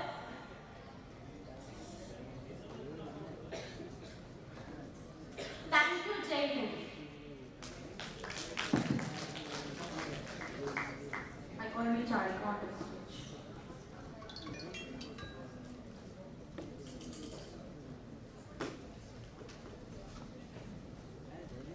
Next is Yamini Surya Rao, Maiden. Honorable judges and my dear friends, a very good afternoon to everyone. Myself Chekrika and I am from ISTS Women's Engineering College. So, in this year 2025, India completes 50 years of emergency. On the period from the 1975 to the 1977, India almost has the crucial and debating period in Indian history of democracy. So, on the June 25th, 1975, our Prime Minister at the time was Srimati Indira Gandhi declared a national emergency under the Article 352, which was citing for the internal disturbances. So this period lasted up to 21 months until the year 1977. So there were many pros and cons of the year. And I believe we should serve democracy accordingly. And today, at the vision of the Vikasith Bharat, India aims to become a developed nation by the year 2047. And I believe youth are 65% in this year. So every youth should contribute in every participation so everyone can just build a nation. And first we have to know why was emergency declared. So the emergency was declared due to the political context, economic context, and the legal provisions acts. So under the Article 352 to 360, which are under the provisions. So the Article 352, which stands for the citing for the internal disturbances, later amended into the armed rebellion, and the President's Rule 356. I believe democracy is not merely just a system of government. It's just because of people participation. Democracy doesn't just when speakers speak or leaders speak. It just justifies when citizens of India speak and raise their voices. As we know, the chief architect or the founder of the Constitution was Dr. B.R. Ambedkar at the time of the President's Rule, Jawaharlal Nehru. And at the time of that, people started voting after completion of 21 years. But now, people started voting at the completion of 18 years. So I believe Constitution and democracy and also the rights changes accordingly to the nation. And we the youth should contribute everything in the nation. Democracy requires accountability. Accountability requires freedom, and freedom without responsibility is just nothing, which leads to simple wars. And finally, I would like to conclude that democracy is something and we need to test. justifying. Constitution is not just a legal document. It's about the future and also the past. We should not blame the past based on the emergency. Thank you for having this wonderful opportunity for me, and thank you for having your valuable time. Thank you. I call B. Ramini Surya Rao, serial number 37. Good afternoon to the esteemed dignitaries, respected faculty, and my fellow students. I am Yamini Gopi from ISTS College, and I am honored to speak on this significant occasion. So, today's topic is 50 years of emergency, the lessons of democracy. So, first of all, what is democracy? Democracy is actually a Greek term which means to be ruled by. Democracy is not only the right to vote, it is the right to speak, to think, and to question fearlessly and courageously. So 50 years back, in 1975, these rules were paused. The Indira Gandhi announced the emergency on 25th June 1975. Many political opposition leaders were arrested, media houses were censored, and the liberties were taken away from people. It was a turning point in Indian democracy. Many leaders like Jayaprakash Narayana were arrested. Media houses were not able to report the truth truly, and the political voices were silenced. So this reminded us of something very important, that democracy doesn't run automatically. We as citizens should also be equally responsible and aware. Jayaprakash Narayana once stated that democracy is not only for the rulers, it is for the ruled. It reminded us that democracy doesn't weaken in one day. It weakens when people slowly stop responding and questioning.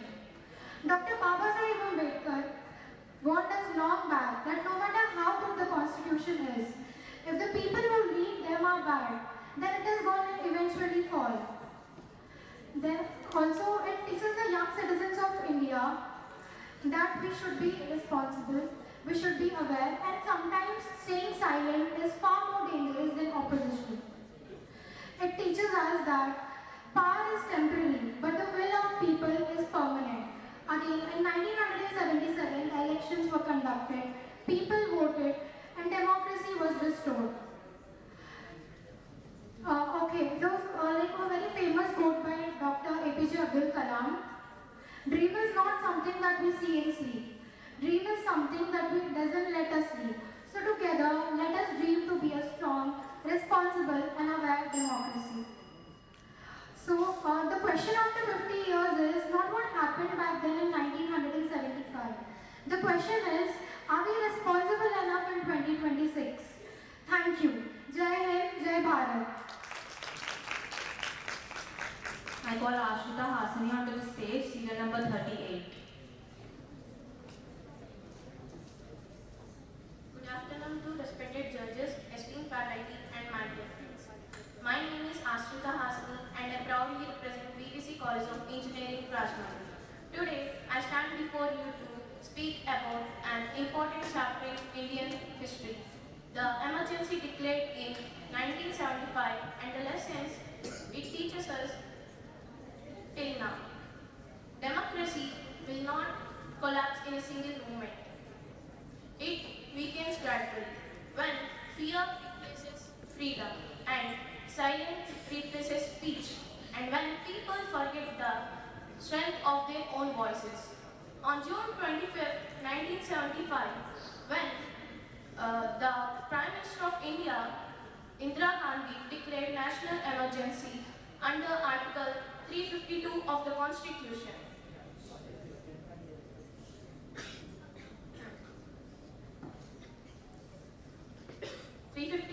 Of the Constitution, and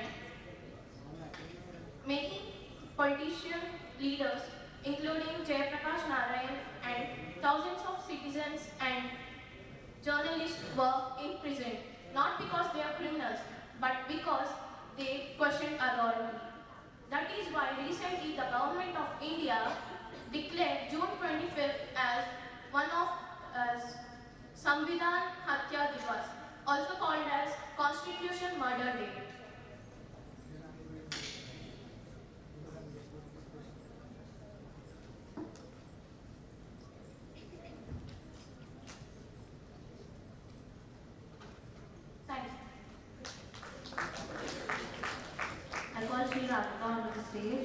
serial number 39.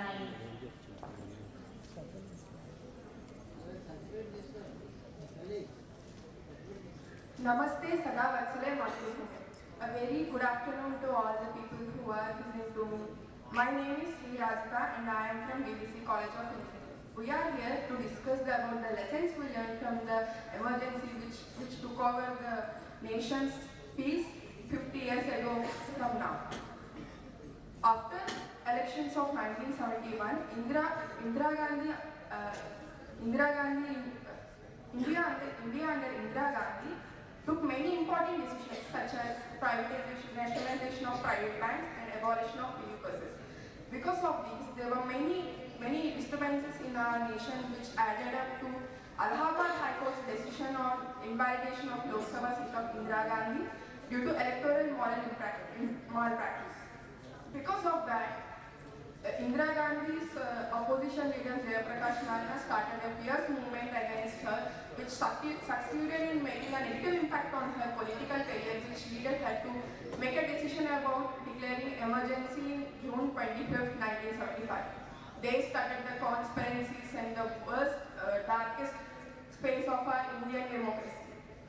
We also regard emergency as president's rule, but we somehow never knew the president's name during the phase of democracy, during the phase of emergency. That's how impactful Indira Gandhi's role in emergency was. Within hours of implementation of emergency, many media and all the censorship was imposed due to not to go against emergency. No values and no more human values were expected from people. The only thing was brutal violence against people, and there was no respect towards nation for people in the Congress party. And then comes the worst part, when elections were postponed in a democratic country like the world's largest democracy, postponed elections due to for the sake of PM seat. And then the three key roles of democracy, that are the judiciary, the legislature and the executive, were left meaningless because of them. And what we need to learn today is our government, rather than blaming the previous government, is giving us opportunity to teach and learn from the past and leading us towards the future. And then like that, we should all learn the lessons of now and lead our ways towards the Vikasith Bharat by 2047 according to our Narendra Modi's dream coming to reality. Jai Hind. I call Arvind Kumar onto the stage, serial number 40.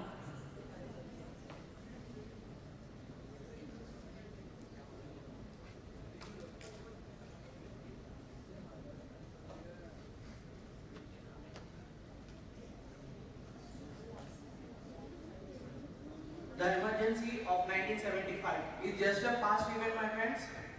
No, it's a realization that freedom is never taken, were suspended, and many opposition leaders who were against the government, who were speaking frankly against the government, were getting arrested and putting them in the jail.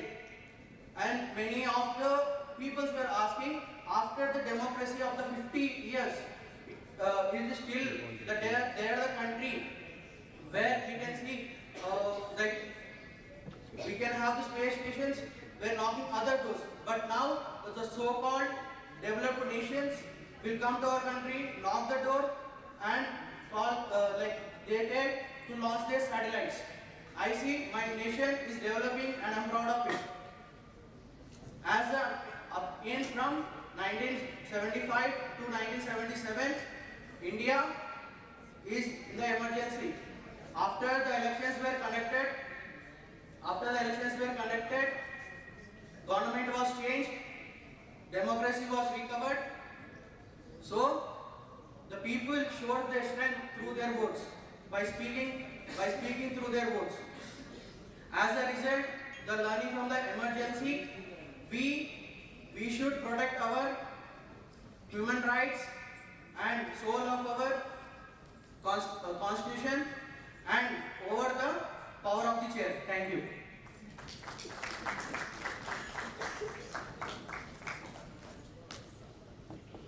I request all the participants to go and have lunch at the chefs. And again, the event will commence at 2 o'clock.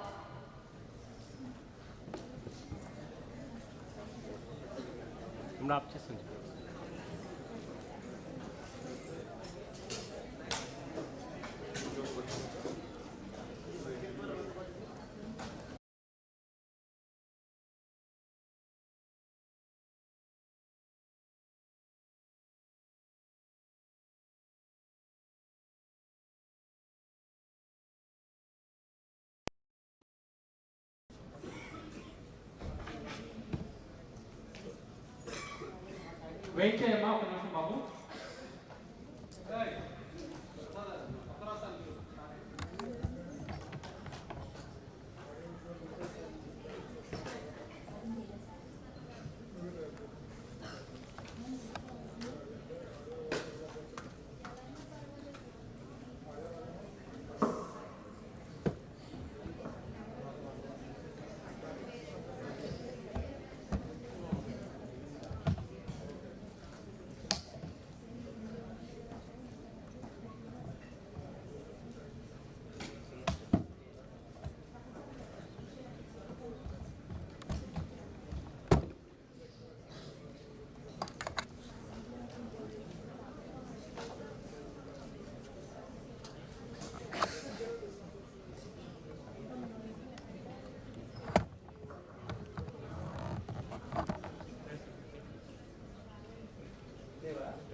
Next participant please, party 1.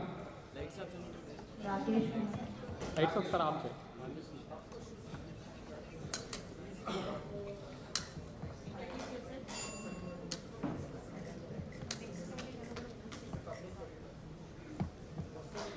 Next candidate is Apurva.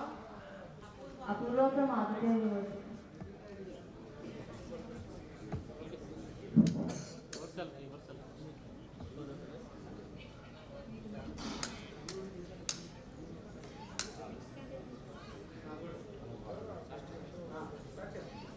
Hello everyone. Dear my friends and my dear dignitaries, a warm good afternoon to everyone. Myself Rakesh Kumar, I am from Kite Group of Institutions. Today I am going to tell about the 50 years of emergency. The emergency plays an important role in Indian democracy, which leads the rising media and speech. It also tells about how to rectify our democracy and how to protect our democracy. When Indira Gandhi declared as Indian emergency, there are many political leaders who were arrested, people are arrested. So the emergency is one of the most important period in the Indian democracy, and it gives us some lessons. First lesson about the emergency is it gives how to protect our fundamental rights. As an Indian citizen, we have to protect our rights, right to speech, right to talk, and right to express our expression. So, as an Indian citizen, we need to protect our Indian democracy and thank you. K. Joshi Chandra from Kite. Serial number 43. Under time also will not get any points. 1.5 minutes maatladam.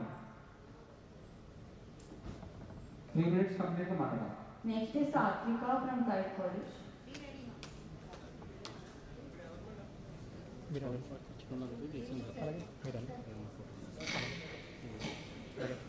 Joshi Chandra, serial number 42. 42. 43. 43, sir. 42 absent, right? Yes, sir. Yes, sir, 42 absent.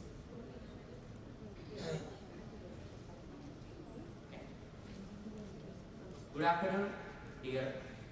afternoon, respected dignitaries and my dear fellow citizens. This is Joshi Chandra from Keynote, NSS.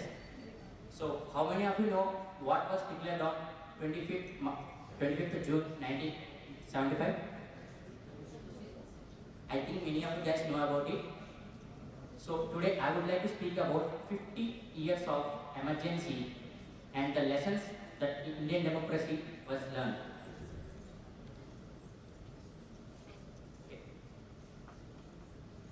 The emergency in India was declared on 25th June 1975 by Prime Minister Indira Gandhi, and it lasted until 21st March 1977. This means the emergency was last until 352 days, nearly 21 months left. It held. During this period, a normal life of democracy was disturbed, and freedom of, fundamental rights also suspended,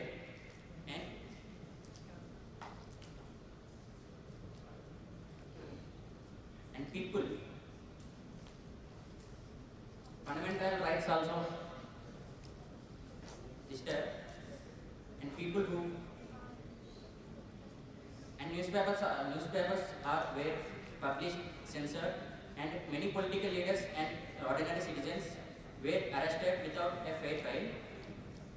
Fear replaced freedom. Silence replaced debate. And the consequences of democracy. Means,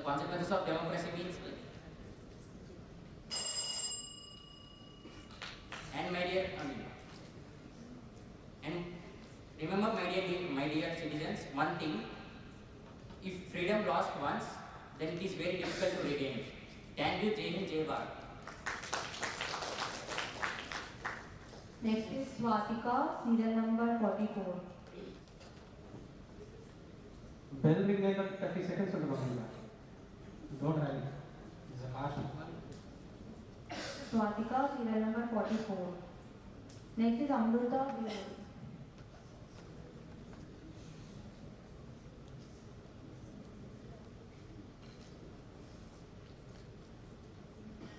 Good afternoon, respected judges and my dear friends. I am Satvika from Keynote Institutions.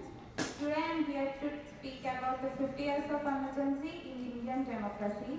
This is the most important in the Indian nation. The emergency was declared on June 25th, 1975 through the Prime Minister Indira Gandhi. It lasted until 21 months, until the date of March 21st, 1977. During this period, many fundamental rights of the citizens were suspended. The elections got being postponed, and many opposition party leaders are arrested. The protesters are restricted. This is the time where they tested the strength and patience of Indian democracy. But the main lesson of this emergency is the value of freedom of speech. Speech is not just words in democracy, it is the power. It is the way how people express their opinion and question the government and stand for their rights. Anybody should not be feared of standing on their rights and talking on their rights. But the main lesson is, this showed the courage of Indian citizens and their very responsibility in this. Many politicians and citizens have been waited for the movement very peacefully. They believed in the fundamental rights, and the time came in the year of 1977. The elections has been held and the Indians have been voted. These votes has given the message that these votes have been given the message that the democracy is lives on the hands of the citizens. Thank you. Some of the participants have got the certificate of commendation. Who got the certificate of commendation? Please take the certificates. Please read it back. Participants. Come and gather the certificates to ma'am. Next is Amruta, serial number 45. Amruta 45. Next contestant is Satya Abhinaya Bonam. Be ready.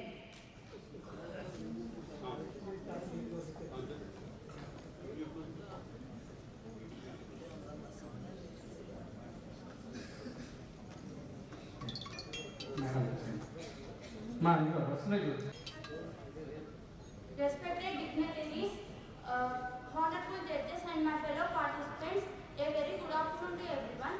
This is Amrita. I am from Kite Group of Institutions. I feel privileged to say about 50 years of emergency. As we know, 50 years of emergency is one of the most challenging period in the history of democracy. Under Prime Minister Indira Gandhi,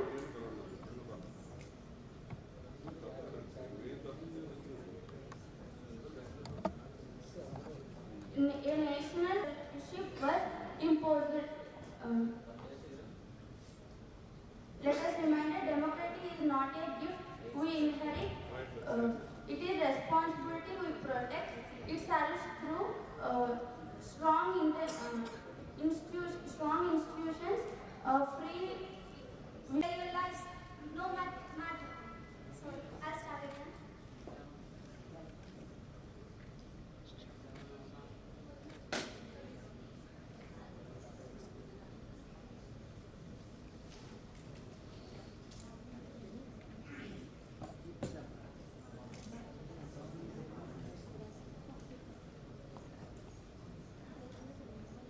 Imagine waking up in a country where your voice no longer matters.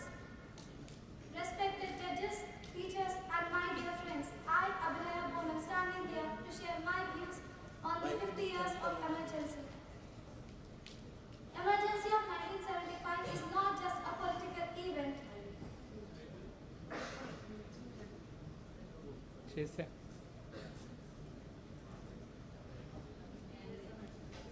Not only to be gained, but to be protected. We may not see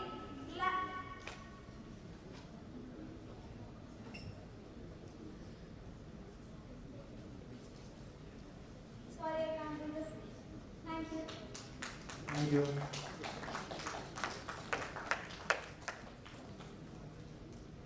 Banu Sasita, serial number 47.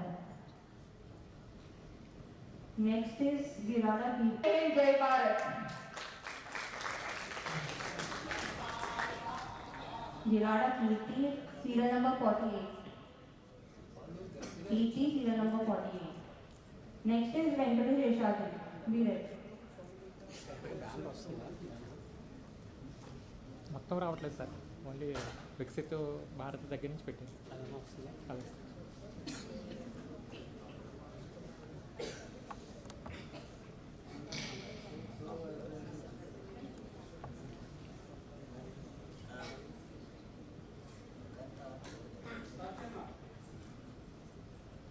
Good afternoon, one and all.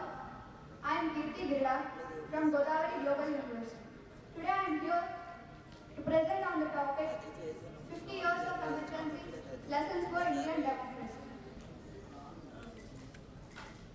The emergency has been declared in 1975 by Indira Gandhi. This is one of the most crucial and turning point.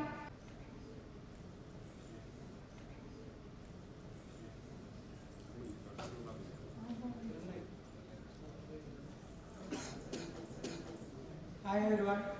Good afternoon, one and all. My name is Sheshamendra. Today topic about Indian democracy of 15 years.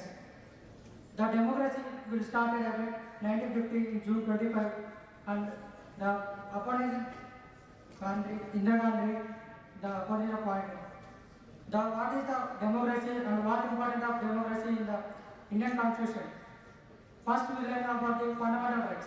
Fundamental rights to write about equality of the education, like 15 education of factories, and also but we have provide non-employment of human employment.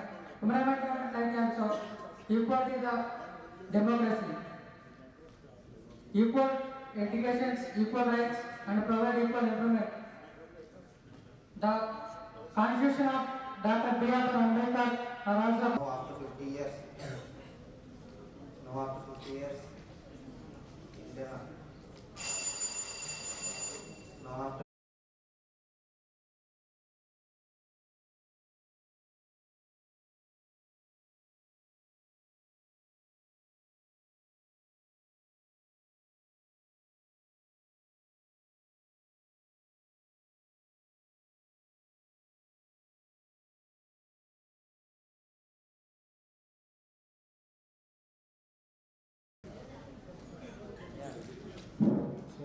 Check. Permission to begin.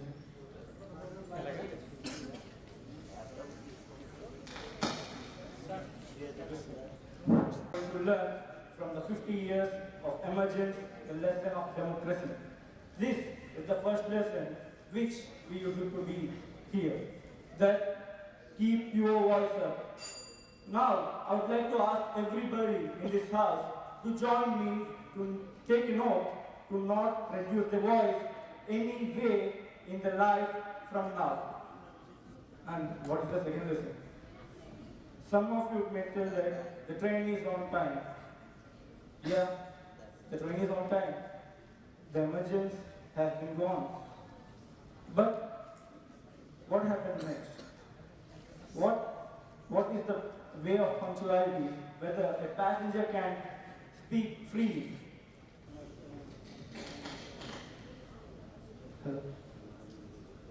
Emergency was declared on 25th June 1975. Declared by Indira Gandhi, the Prime Minister of India. But now I am saying that universities. University means nothing but a free thinking. Due to emergency act, university face silence without questioning. University means students without any questioning. Democracy will not act any progress. If students should ask any questions, then democracy will change. Now my intention is, India already faced the emergency. Means India has already faced the test. Now it's our responsibility. So we should, to ensure the test, we should not tell the democracy. It's not become our weakness. We should stay the backbone. Our youth youngsters have to become a backbone to the democracy. So thank you for giving us a great opportunity. Now the afternoon list starts. So Uma Maheshwari serial number is 1.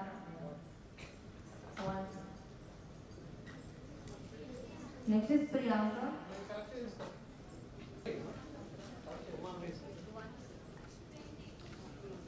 Good afternoon, respected dignitaries and my dear friends.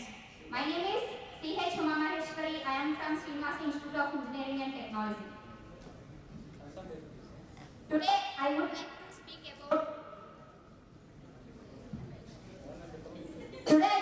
to speak about 50 years of emergency, lessons for Indian democracy.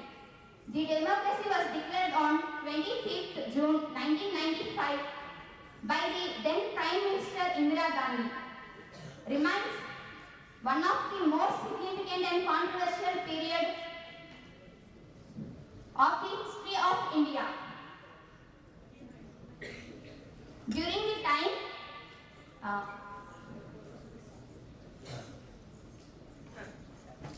time, freedom of press was restricted, fundamental rights were suspended, and the institution's powers were suspended. Political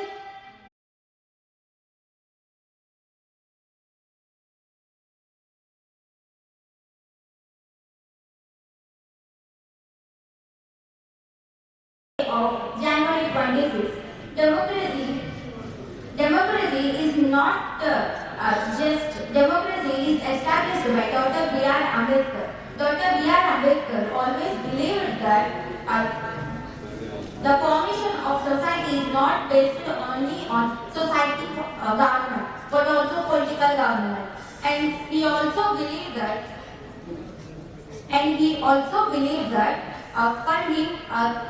the formation of society is not based on only formation of government, but it is a tool of the three inseparable principles: liberty, equality, fraternity. And Dr. Jayaprakash Narayan was proposed party-less democracy in India. The main purpose to establish the democracy in India is to dismantle the caste-divided society in India and to create the rule one person and one value. Vanished. The days that our rights has been suspended. The media and the police has been blocked. The press has printed the newspapers with empty and blank pages. My dear friends, this all has happened because the court of Allahabad had found Prime Minister guilty due to the electoral malpractices. Instead of obeying to the constitutional and judicial laws and commands, the power has been misused. My dear friends, as young nation of India, why does we all need to know about this history? Why does this all matter today? Why does 50 years of emergency in India for democracy has been the topic of Vikasith Bharath 2047? As youth of India, we need to know the Indian history. The rules, regulations that Indian Constitution had provided to us has to be known by us. We have to provide and protect the Indian democracy. This all happened because there is one big lesson: never again. Because we are living in the era of artificial intelligence, where everything is possible. But the same mistakes, problems are continuing from then and now. They are unemployment, corruption, farmer struggles, and much more. Nothing has changed. We, the youth of India, has to change them all. My dear friends, let me remind you all that we, the youth of India, has to take initiative and tell. My dear friends, let me conclude. We have to take this in democracy for all, for truth and transparency of everything. Jago or Uto, the motto of Vikasith Bharath, Sabka Saath, Sabka Vikas, Sabka Prayas, and Sabka Vikas has to come to reality. This is the main motto of Vikasith Bharath. We should ask, we should think, and then we should vote. And at last, to my fellow participants and comrades, I would say that if we enter assemblies, we should study less politics and more constitution. Thank you. I call Lalita, serial number 8. Next is Lily Ratan. Not to the minister, the movement of the Indian history. We are about to speak about the lesson and understand the lessons that we have learned these 50 years. First, it taught about the price of liberty is eternal vigilance. It is also important to understand that the democracy is not about protecting the people of their freedoms. It is also important to understand that Constitution is the protector of the democracy, and it is also and people have the true guardians of it, and you should also understand that press freedom is also important for in the Vikasith rural areas and language quality education. And as a young Indian, I am supposed to change the India by providing quality education. And I also make the corruption in the country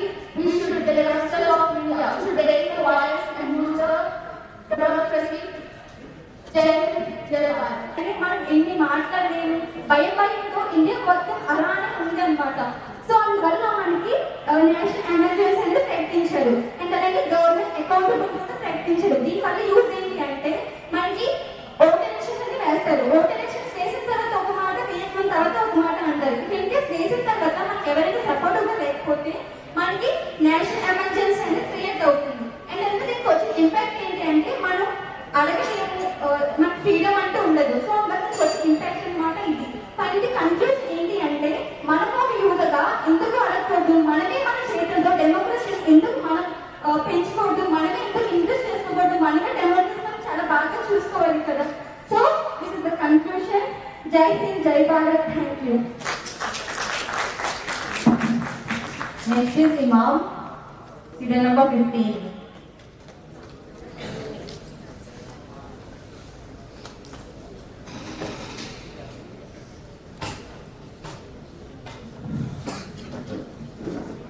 Good afternoon to everyone. I am Sunil Kumar from BBC College of Engineering. Today I am speaking about 50 years of emergency. On 25th June 1975, emergency was declared by the Prime Minister Indira Gandhi. Today, as we completed 50 years of that historic event, we must remember that democracy is not just about election. It is about freedom, accountability, justice, and respect for rights. 50 years of emergency is not a topic. It is a reminder in this emergency. Freedom has no sounds. Newspapers cannot feel truth. People cannot speak freely. Leaders are arrested. More than normal people put in jail. Emergency end after 21 months. So the lesson is democracy belongs to us. It is not just government that protect democracy. It is people who question, who speak, who stay there. So 50 years of later, the question is not what happened during emergency.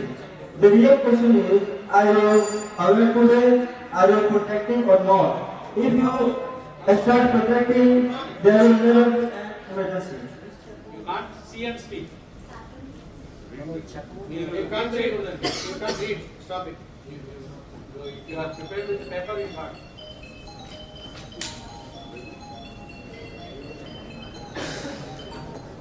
Morning is different.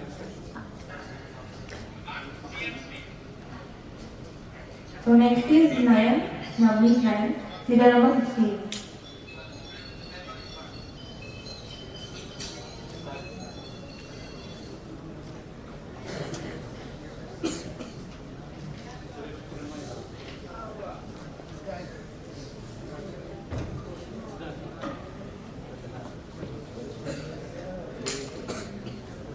First of all, good afternoon to all our professors, judges, and all our friends. Today we are talking about some reasons of emergency. It means emergency means in that day we are talking about also in histories that we see that emergency, when emergency we can use. In that time Indira Gandhi was fight in elections. In that elections she is winning 1,11,000 votes. But in that days, then opposite sides of leaders, they can be chasing them and obviously afford for them. It can be seize gold for courts and fine them. They cannot be win. Then after also go to Supreme Court, they cannot be win. Then after seize, call them presidents and then he started emergencies. Then we can use in emergency, don't convey afraid.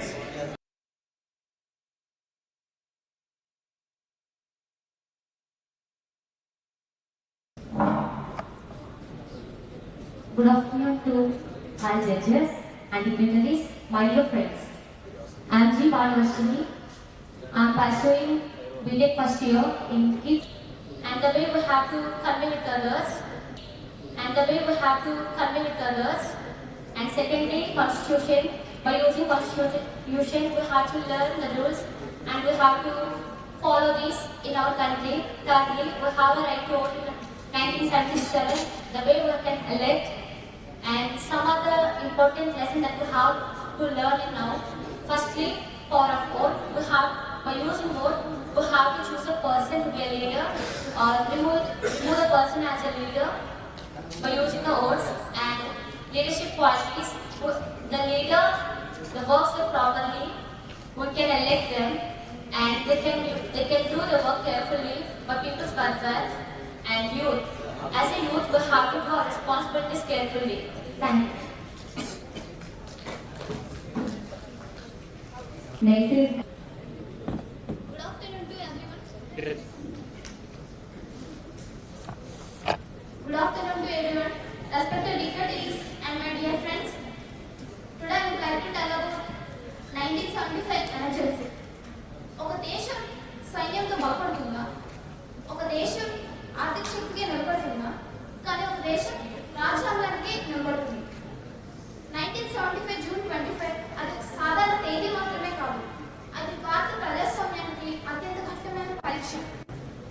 అప్పట్లో ఆలోచి ప్రధానమంత్రి ఇందిరాగాంధీ గారు దేశాన్ని emergency ప్రకటించారు. ఇది నేనేదో అడుగుతున్నాను, ఇది దేశాన్ని కాపాడేందుకు లేక ప్రజాస్వామ్యాన్ని కట్టడి చేయడానికి? అవును, ఆ దేశంలో ఆ సమయంలో కానీ భారత ప్రభుత్వ రాజ్యాంగం 352 ఆర్టికల్ ప్రకారం చర్యలు తీసుకుంది. 20 పాయింట్ల ప్రోగ్రాన్ని అమలు చేసింది. దీని ద్వారా క్రమశిక్షణ వచ్చిందని కొందరు చెప్పారు. దేశ స్థిరత్వం కోసం ఈ కఠినమైన నిర్ణయం తీసుకున్నారని కొందరు వాదిస్తారు. కానీ నేను ఇప్పుడు అడుగుతున్నది ఏంటంటే, ప్రజల గొంతు కొసేస్తేనే క్రమశిక్షణ పెరుగుతుందా?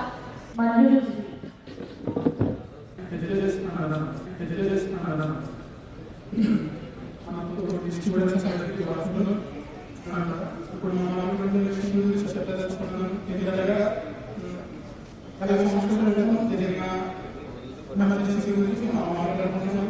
ఇప్పుడు 50 సంవత్సరాలు ముందు ఆ ఎమర్జెన్సీ రావడం కారణం ఏంటంటే ఇందిరాగాంధీ గారు టైంలో ఆ ఎలక్షన్స్లో అహ్మదాబాద్లో ఎలక్షన్ జరుగుతున్నప్పుడు ఆ ఎలక్షన్స్ కొంత మిషన్స్ వల్ల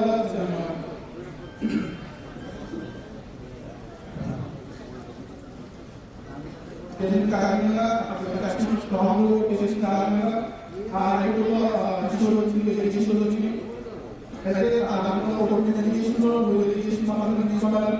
ఎడ్యుకేషన్ వల్ల గవర్నమెంట్ కొట్టుకుపోతుంది కదా. ఇప్పుడు Today, we all pause to reflect on the pivotal and somber 50 years of emergency.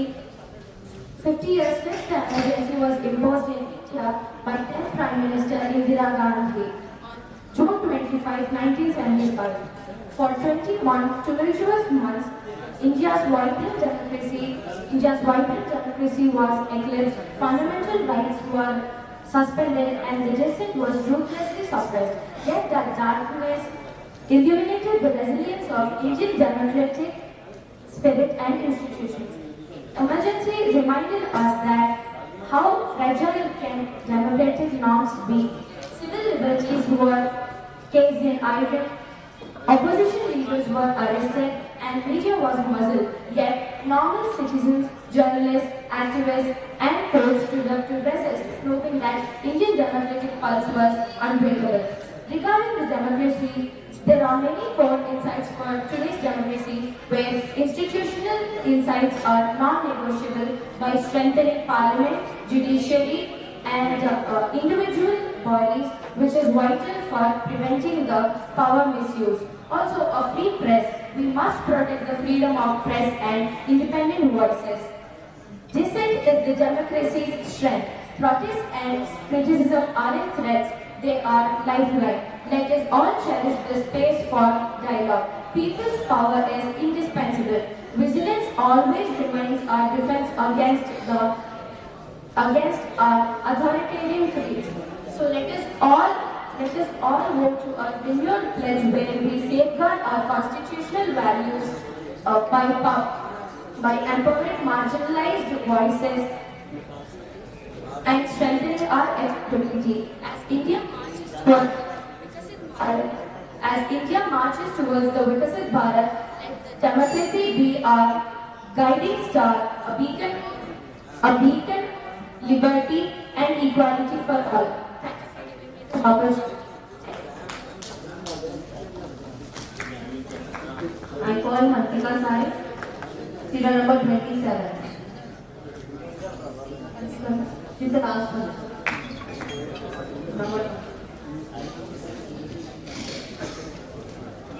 A pleasant afternoon to all. I am Hantika Sai, studying first year civil engineering in JNTU, Kakinada. Since we knew that 1975 is the year when emergency has started, this happened due to the self-freedom and dictatorship of a leader. And we all know the leader who she is. And you know what? Because of this emergency, there were silence all over the country, and no one can able to raise their voices against her. And there were in some places, many of the people were forcibly sterilized, and there is no truth coming out what's happening there and why there is so much darkness. This period has continued till 1977. And now imagine, if you were there, if you were feeling all that, and you are forcibly sterilized, what would you do? Can you overcome all that? Definitely no.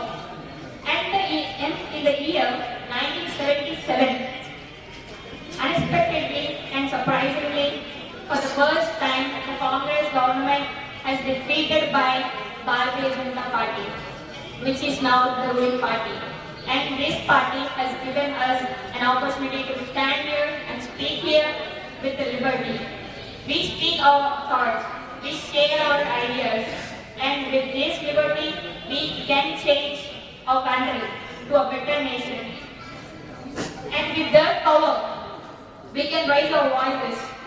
And remember that liberty never comes from the government, it comes from the people, it comes from the youth, it comes by us.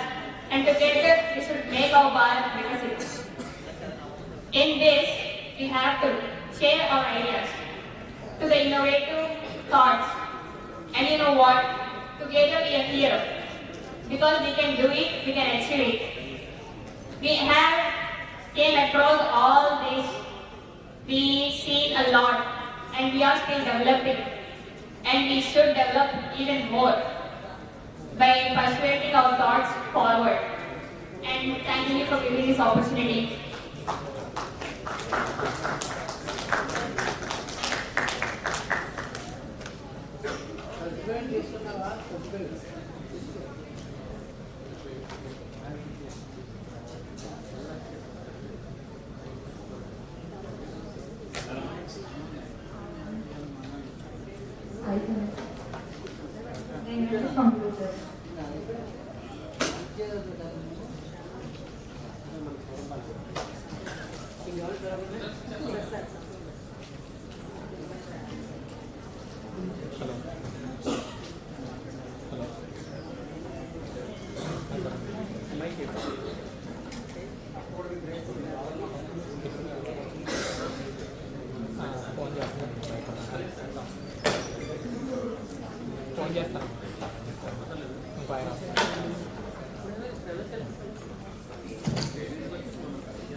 బయటకు వెళ్ళినట్టున్నారు మేము phone late అవుతుంది.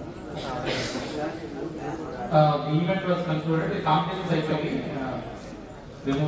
Meanwhile consultation of results జరుగుతూ ఉంది. 5 మంది గెలిచి ఇచ్చిన result మా దగ్గర ఉంది. సో కన్సల్టేషన్ అయిన తర్వాత బెస్ట్ 5 మెంబర్స్ అనౌన్స్ చేయడం జరుగుతుంది. మీన్వైల్ రిక్వెస్ట్ ప్రిన్సిపల్ గారు అండ్ వైస్ ప్రిన్సిపల్ గారు, మేడం గారు కమ్ అవుట్ ద డయాస్. మన ఎక్స్టర్నల్ మెంబర్స్ ఉన్నారు సార్, మనకి ప్రిన్సిపల్ గారు వారిద్దరు మనం ఫెలిసిటేట్ చేస్తున్నాం. ఒకసారి హీరో ఇవ్వగలరు కదా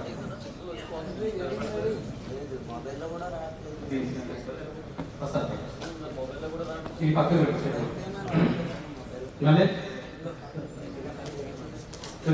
పక్కన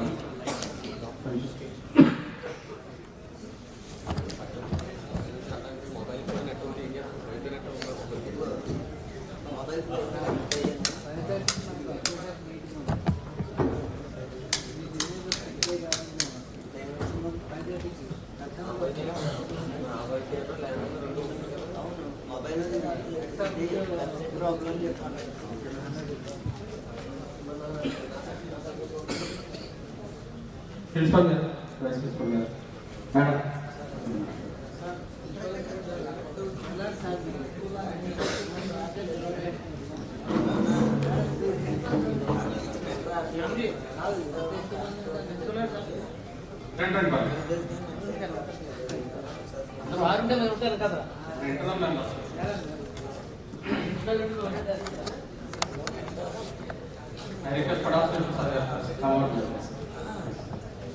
సో ఈరోజు ఎంతో సమయాన్ని వారి విలువైన సమయాన్ని వెచ్చించి ఆంధ్రప్రదేశ్ వైస్ ఛాన్సలర్ గారి ఆదేశాల మేరకు ఈ కమిటీగా ఉండి జూరీ కమిటీగా ఉండి మీ విద్యార్థుల యొక్క పెర్ఫార్మెన్స్ అన్నింటినీ కూడా చెక్ చేసి మా బెస్ట్గా ఇచ్చినటువంటి న్యాయాధికారులకు ధన్యవాదాలు తెలియజేసుకుంటూ మా సిస్టమ్ నుంచి బయట ఉన్న వాళ్ళని సంస్కరించుకోవడం మాకు సత్సాంప్రదాయం చేయడం కారణంగా కళాశాల ప్రసాద్ గారు కళాలా ఫౌండేషన్ గారు వారిని సారు బీసీ గారు ఈ ప్రోగ్రామ్ కి జడ్జిగా వేయడం జరిగింది. గోపి గారు ఐ రిక్వెస్ట్ ప్రిన్సిపల్ గారికి మానవి షాప్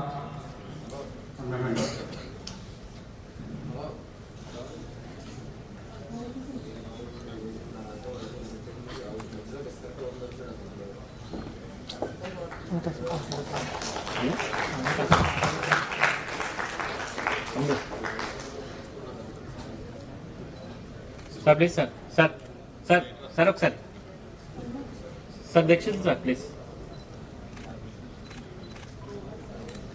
థ్యాంక్ యూ. మీరు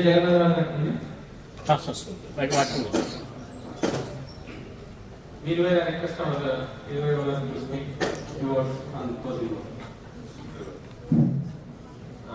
thank you sir. Wonderful thank you so much. First of all ఈరోజు ఈ వికసిత భారత్ యూత్ పార్లమెంట్ ప్రోగ్రామ్కి పార్టిసిపేషన్ చేయడానికి వచ్చిన అందరినీ కంగ్రాచులేషన్స్. ఇక్కడ విన్నర్స్ లూజర్స్ అంటే ఎవరు లేరమ్మా. పార్టిసిపేషన్ చేయడమే ఒక అచీవ్మెంట్. ఇది మంచి ఆపర్చునిటీ. ఇంకా మన డయస్ మీద ఉన్న డిగ్నిటరీ అవ్వచ్చు, లేకపోతే కింద అవ్వచ్చు, మన ముందు స్పీచ్ ఇచ్చే అవకాశం మీ అందరూ దొరికింది కాబట్టి ఫస్ట్ మీ అందరికీ కంగ్రాచులేషన్స్. అదేవిధంగా మన జేఎన్టీ యూనివర్సిటీ యాజమాన్యానికి వీసీ గారికి స్పెషల్ థ్యాంక్స్ అండి. మన ఈ my Bharat government of India ప్రోగ్రామ్కి ఇక్కడ చేసుకోవడానికి అన్ని విధాలుగా సహకరించినందుకు, అదేవిధంగా ప్రిన్సిపల్ గారికి, మన కాలేజ్ యాజమాన్య మండలికి, ఎస్పెషల్లీ మన ఎన్ఎస్ఎస్ కోఆర్డినేటర్ శ్యామ్ గారికి కూడా మా మై భారత్ ప్రత్యేక ధన్యవాదాలు sir. Thank you so much. నేను చిన్న షార్ట్ పీరియడ్లోనే అరేంజ్మెంట్ చేశాను. ఎక్కడ నేను సార్తో అనుకున్నాను, సరే మనకి గైడ్లైన్స్ ఇచ్చిన 8 బాక్స్ టిక్ చేశారు మీరు, ఎక్కడ మిస్ అయ్యేది ఫుడ్ అవ్వచ్చు, లేకపోతే మిగతా అరేంజ్మెంట్లు అవ్వచ్చు. ఇంకా పెద్ద అచీవ్మెంట్ అంటే మన ప్రోగ్రామ్కి మన ఎంగేజ్ ఎలిమెంట్ మన ఎంపీ గారు కూడా అటెండ్ అయ్యారు. సో అటువంటి వ్యక్తులు అటెండ్ అవ్వడం వల్ల ఇటువంటి మీలాంటి యువత అందరికీ కొంచెం ఇన్స్పిరేషన్గా ఉంటుంది, మోటివేషన్గా ఉంటుంది. అదేవిధంగా జనాల్లో కూడా వెళ్తారు ప్రోగ్రామ్. సో అది కూడా పెద్ద అచీవ్మెంట్. ఇందులో మరొకసారి ఇందులో పార్టిసిపేషన్ ప్రతి ఒక్క పార్టిసిపెంట్స్ కూడా thank you so much, congratulations. మన ప్రిన్సిపల్ గారు కూడా మార్నింగ్ లాంచింగ్ నుండి ఇప్పుడు వరకు ఉన్నారు sir. Thank you so much sir. మన ప్రోగ్రామ్కి సక్సెస్ అయినందుకు మరొకసారి అందరికీ థ్యాంక్ యూ సో మచ్. ఈ కళాశాల ప్రిన్సిపల్ గారు మరియు ఈ committee jury committee chairman professor K Padmaraju గారిని సభ ఉద్దేశించి మాట్లాడాల్సిన కోరుతున్నాను. ఈ closing certificate. Thank you.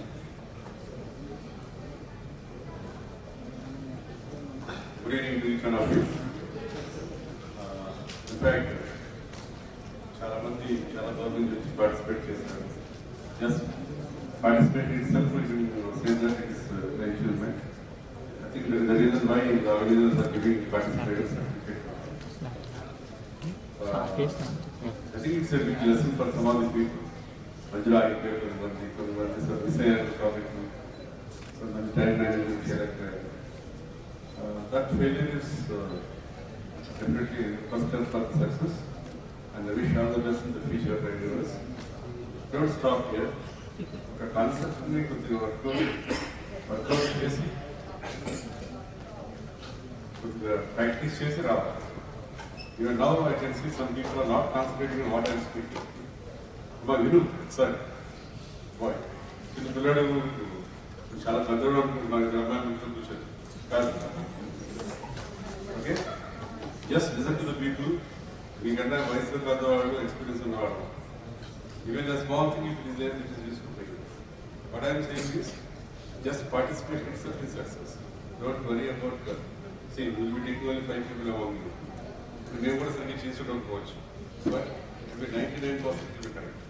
And 1% is always there, tolerance, we have to play with that. And in any other మీరు చేసిన ప్రాసెస్లో చాలా మంది ఏమేమి మిస్టేక్స్ చేసో చూసుకోవాలి. అయితే కంటెంట్ రిలీజ్ లేకుండా కూడా మాట్లాడుతుంది చూసుకోవాలి. That's very very important. ఒకసారి టైం మేనేజ్మెంట్ చేయలేకపోవచ్చు, క్లారిటీ లేకపోవచ్చు, క్లారిటీ థాట్ లేకపోవచ్చు. All that are small things. You can definitely answers, you can correct. And I wish much more future. ఈ ఫ్యూచర్లో ఇలాంటి events you can have better success. And I think thank you once again for giving me this opportunity.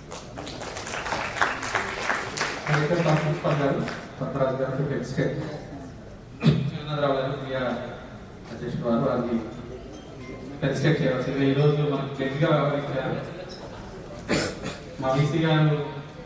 As per the SOP standard operating procedures అనుగుణంగా చక్కటి jury కమిటీని appoint చేయడం జరిగింది. నిష్పక్షపాతంగా వారి యొక్క నిర్ణయాన్ని తెలియజేసేటువంటి జ్యూరీ మెంబర్స్ అందరికీ కూడా థ్యాంక్స్ చెప్తూ వారికి చిన్న ఫెలిసిటేషన్. సార్ శ్యామ్ సార్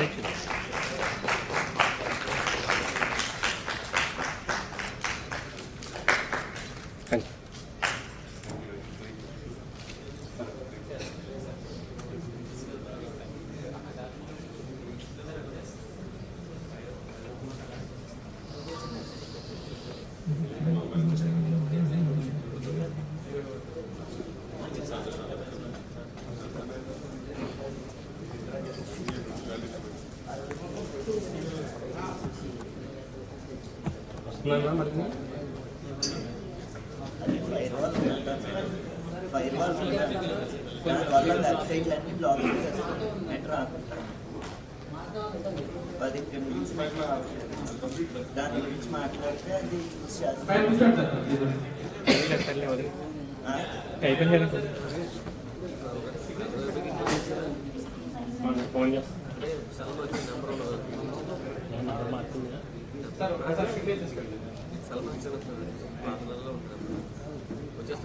నేను ఫోన్ చేస్తాను.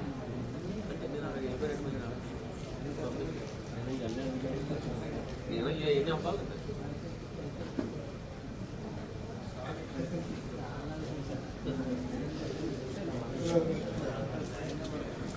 అండ్ కూడా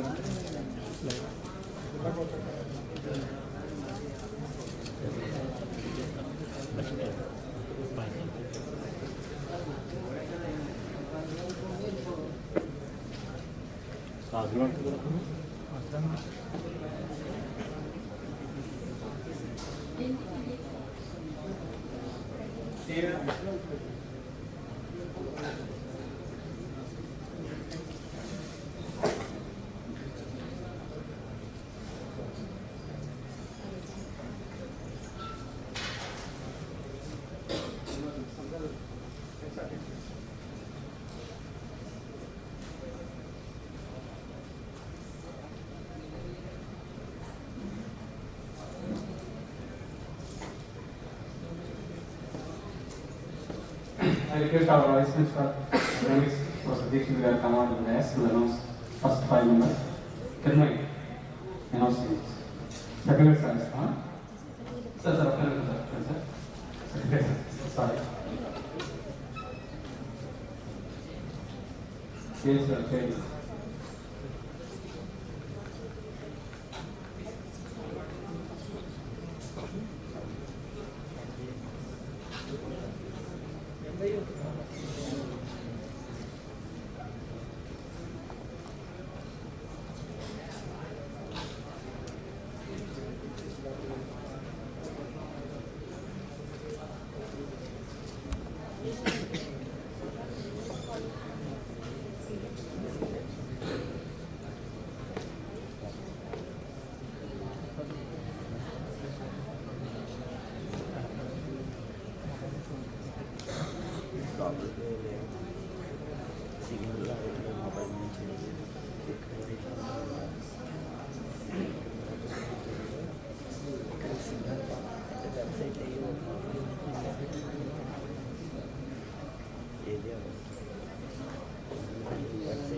అదేంటంటే వెబ్సైట్ ఓపెన్ చేయగానే ఓ 20 సెకండ్స్ ఓపెన్ అవుతుంది.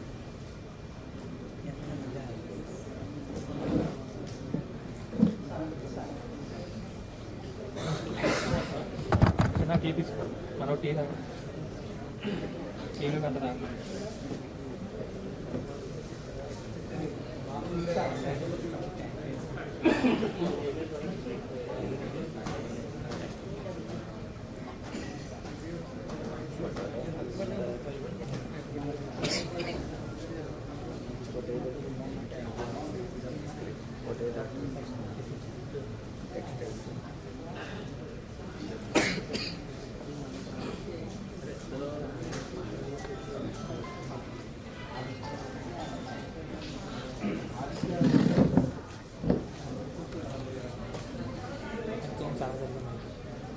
ఆదిత్యాలు నిన్న జరిగిన కాంపిటీషన్స్ లో ప్లేసెస్ వాడలేదండి, పార్టిసిపేట్ చేయలేదు కదా, చేశారా? పేరు చెప్పమ్మా.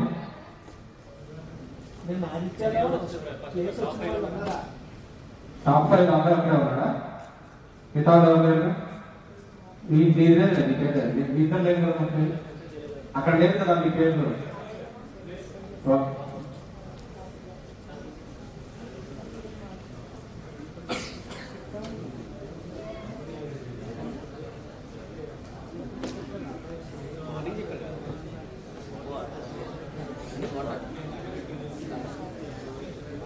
ఓకే.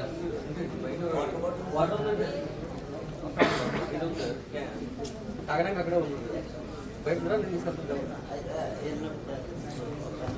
తేడానికి అవుతుంది అందుకే.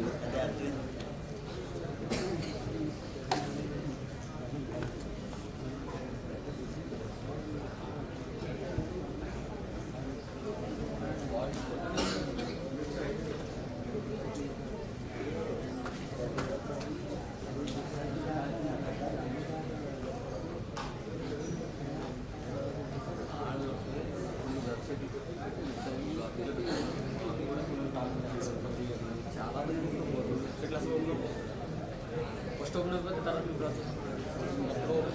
ఓపెన్ అయిపోతే వాడి ఆబ్జెక్ట్ పట్టించుకుంటారు. మళ్ళీ ఆఫ్ చేసాం, నేను చెప్తున్నాను అదే.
I request all the dignitaries to come on to the dais to announce the winners.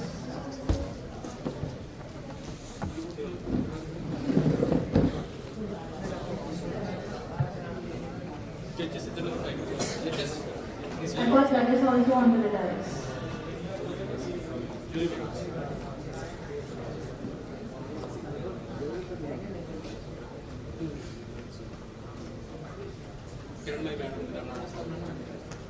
Chiranjan ma'am and Ramnaji sir also please come onto the dais.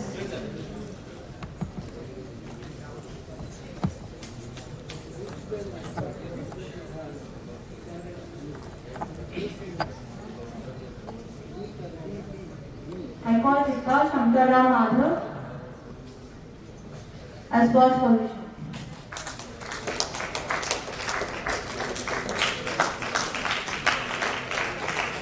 Vidushi Chandeliya of Aditya College secured second position.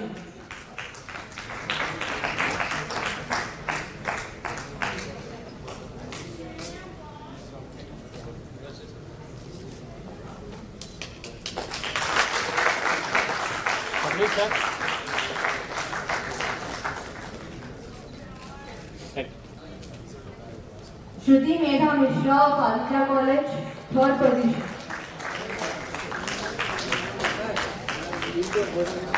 Please, sir, please.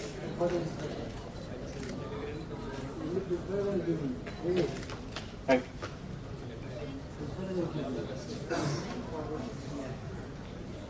And Kusuma Devi of JNU Kakinada, fourth position.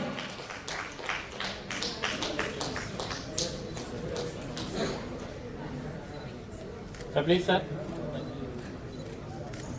Madam, please. Thank you. And Priyanka of Srinivas College, fifth position.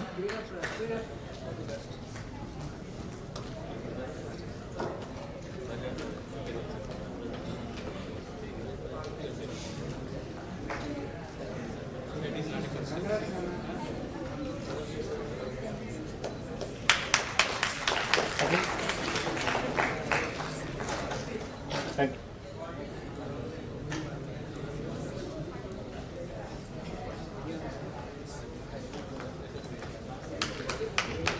Please, sir.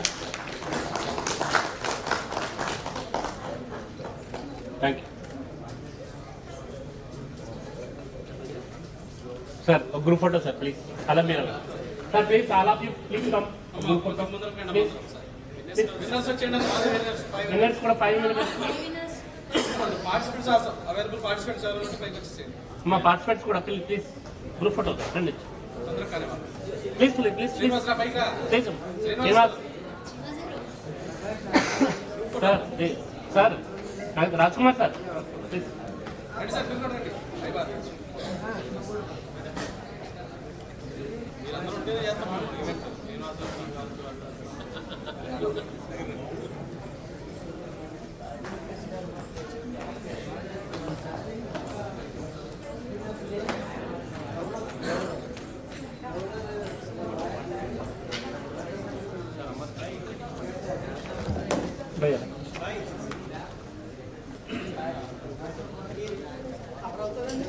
వస్తారా అందరూ వస్తారు కొంచెం క్లోజ్గా వచ్చినమ్మా please క్లోజ్గా వచ్చండి కొంచెం కొంతమంది నీళ్ళలో అవుతుంది బెస్ట్ నీళ్ళలో ఉండమ్మా కొంతమంది ప్లీజ్ నీళ్ళలో ఫ్రంట్ ఉన్న వాళ్ళు బాగా కనిపిస్తారు ఫ్రంట్ ఉన్న వాళ్ళు బాగా కనిపిస్తారు అమ్మా గర్ల్స్ కొంతమంది నీళ్ళలో ఉండి ప్లీజ్ గర్ల్స్ ప్లీజ్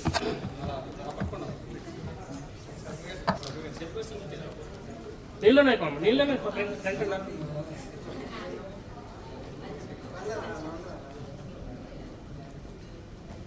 ఓకే సర్టిఫికెట్లు పట్టుకోండి please participation certificates winners certificates okay ready smile please Janardhan కూర్చో జనార్దన్ కూర్చో okay ready sir smile please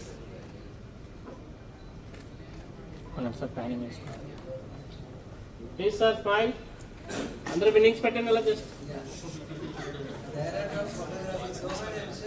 okay ready smile please thank you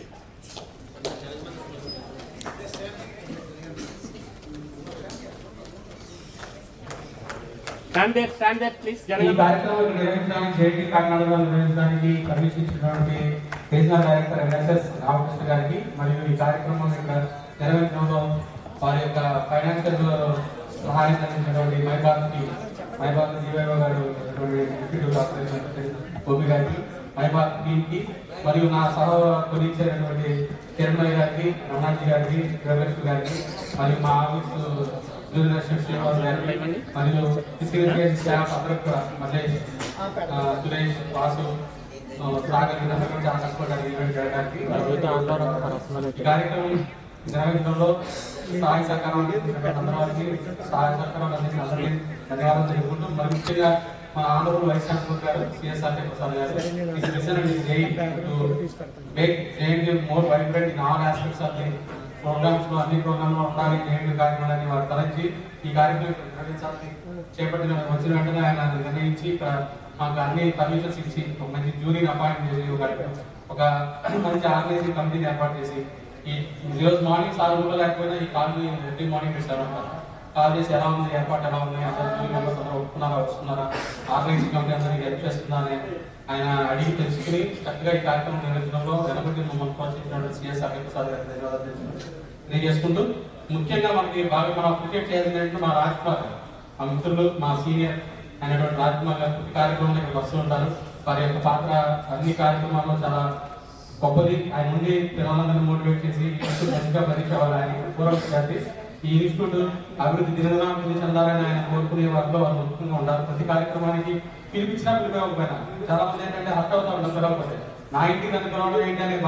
భావించి ఆయన ఎప్పుడు కూడా నా ఇంట్లో నాకు ఏంటి అని చెప్తుంటారు వారికి చాలా ధన్యవాదాలు sir sorry thank you very much for your gracious today morning evening నుండి పిల్లల్ని మీరు చేసినందుకు మాకు ధన్యవాదాలు తెలియజేసుకుంటూ ఈనాటి ఈ కార్యక్రమంలో జడ్జెస్ గా వ్యక్తినటువంటి వ్యక్తులు ఉన్నారు వారిద్దరూ మనకి ఓల్డ్ స్టూడెంట్ గారు సార్ ప్రసాద్ గారు ఆయన మన జేటీ కాకినాడ ఓల్డ్ స్టూడెంట్ వారికి ధన్యవాదాలు మరి ప్రియా సార్ కూడా మనకు ధన్యవాదాలు తెలుపుకుంటూ మీ అందరికీ కూడా ఈ కార్యక్రమం మంచిగా దిగ్విజయం చేసేందుకు అందరికీ కూడా ధన్యవాదాలు తెలుపుకుంటూ మీరు కనుక్కుంటే ఈ ప్రోగ్రామ్ నేషనల్ సాంగ్ ఓకే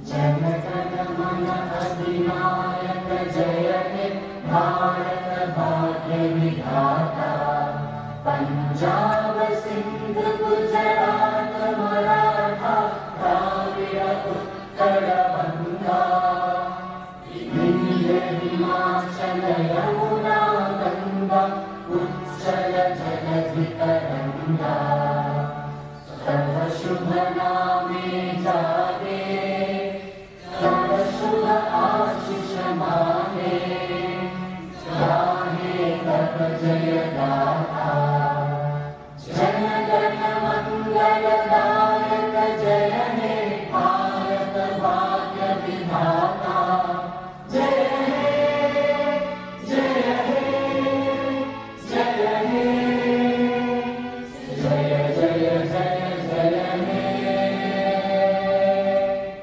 जय Hind thank you student volunteers కి ఈ కార్యక్రమంలో వచ్చేసినటువంటి student volunteers media club especially media club కి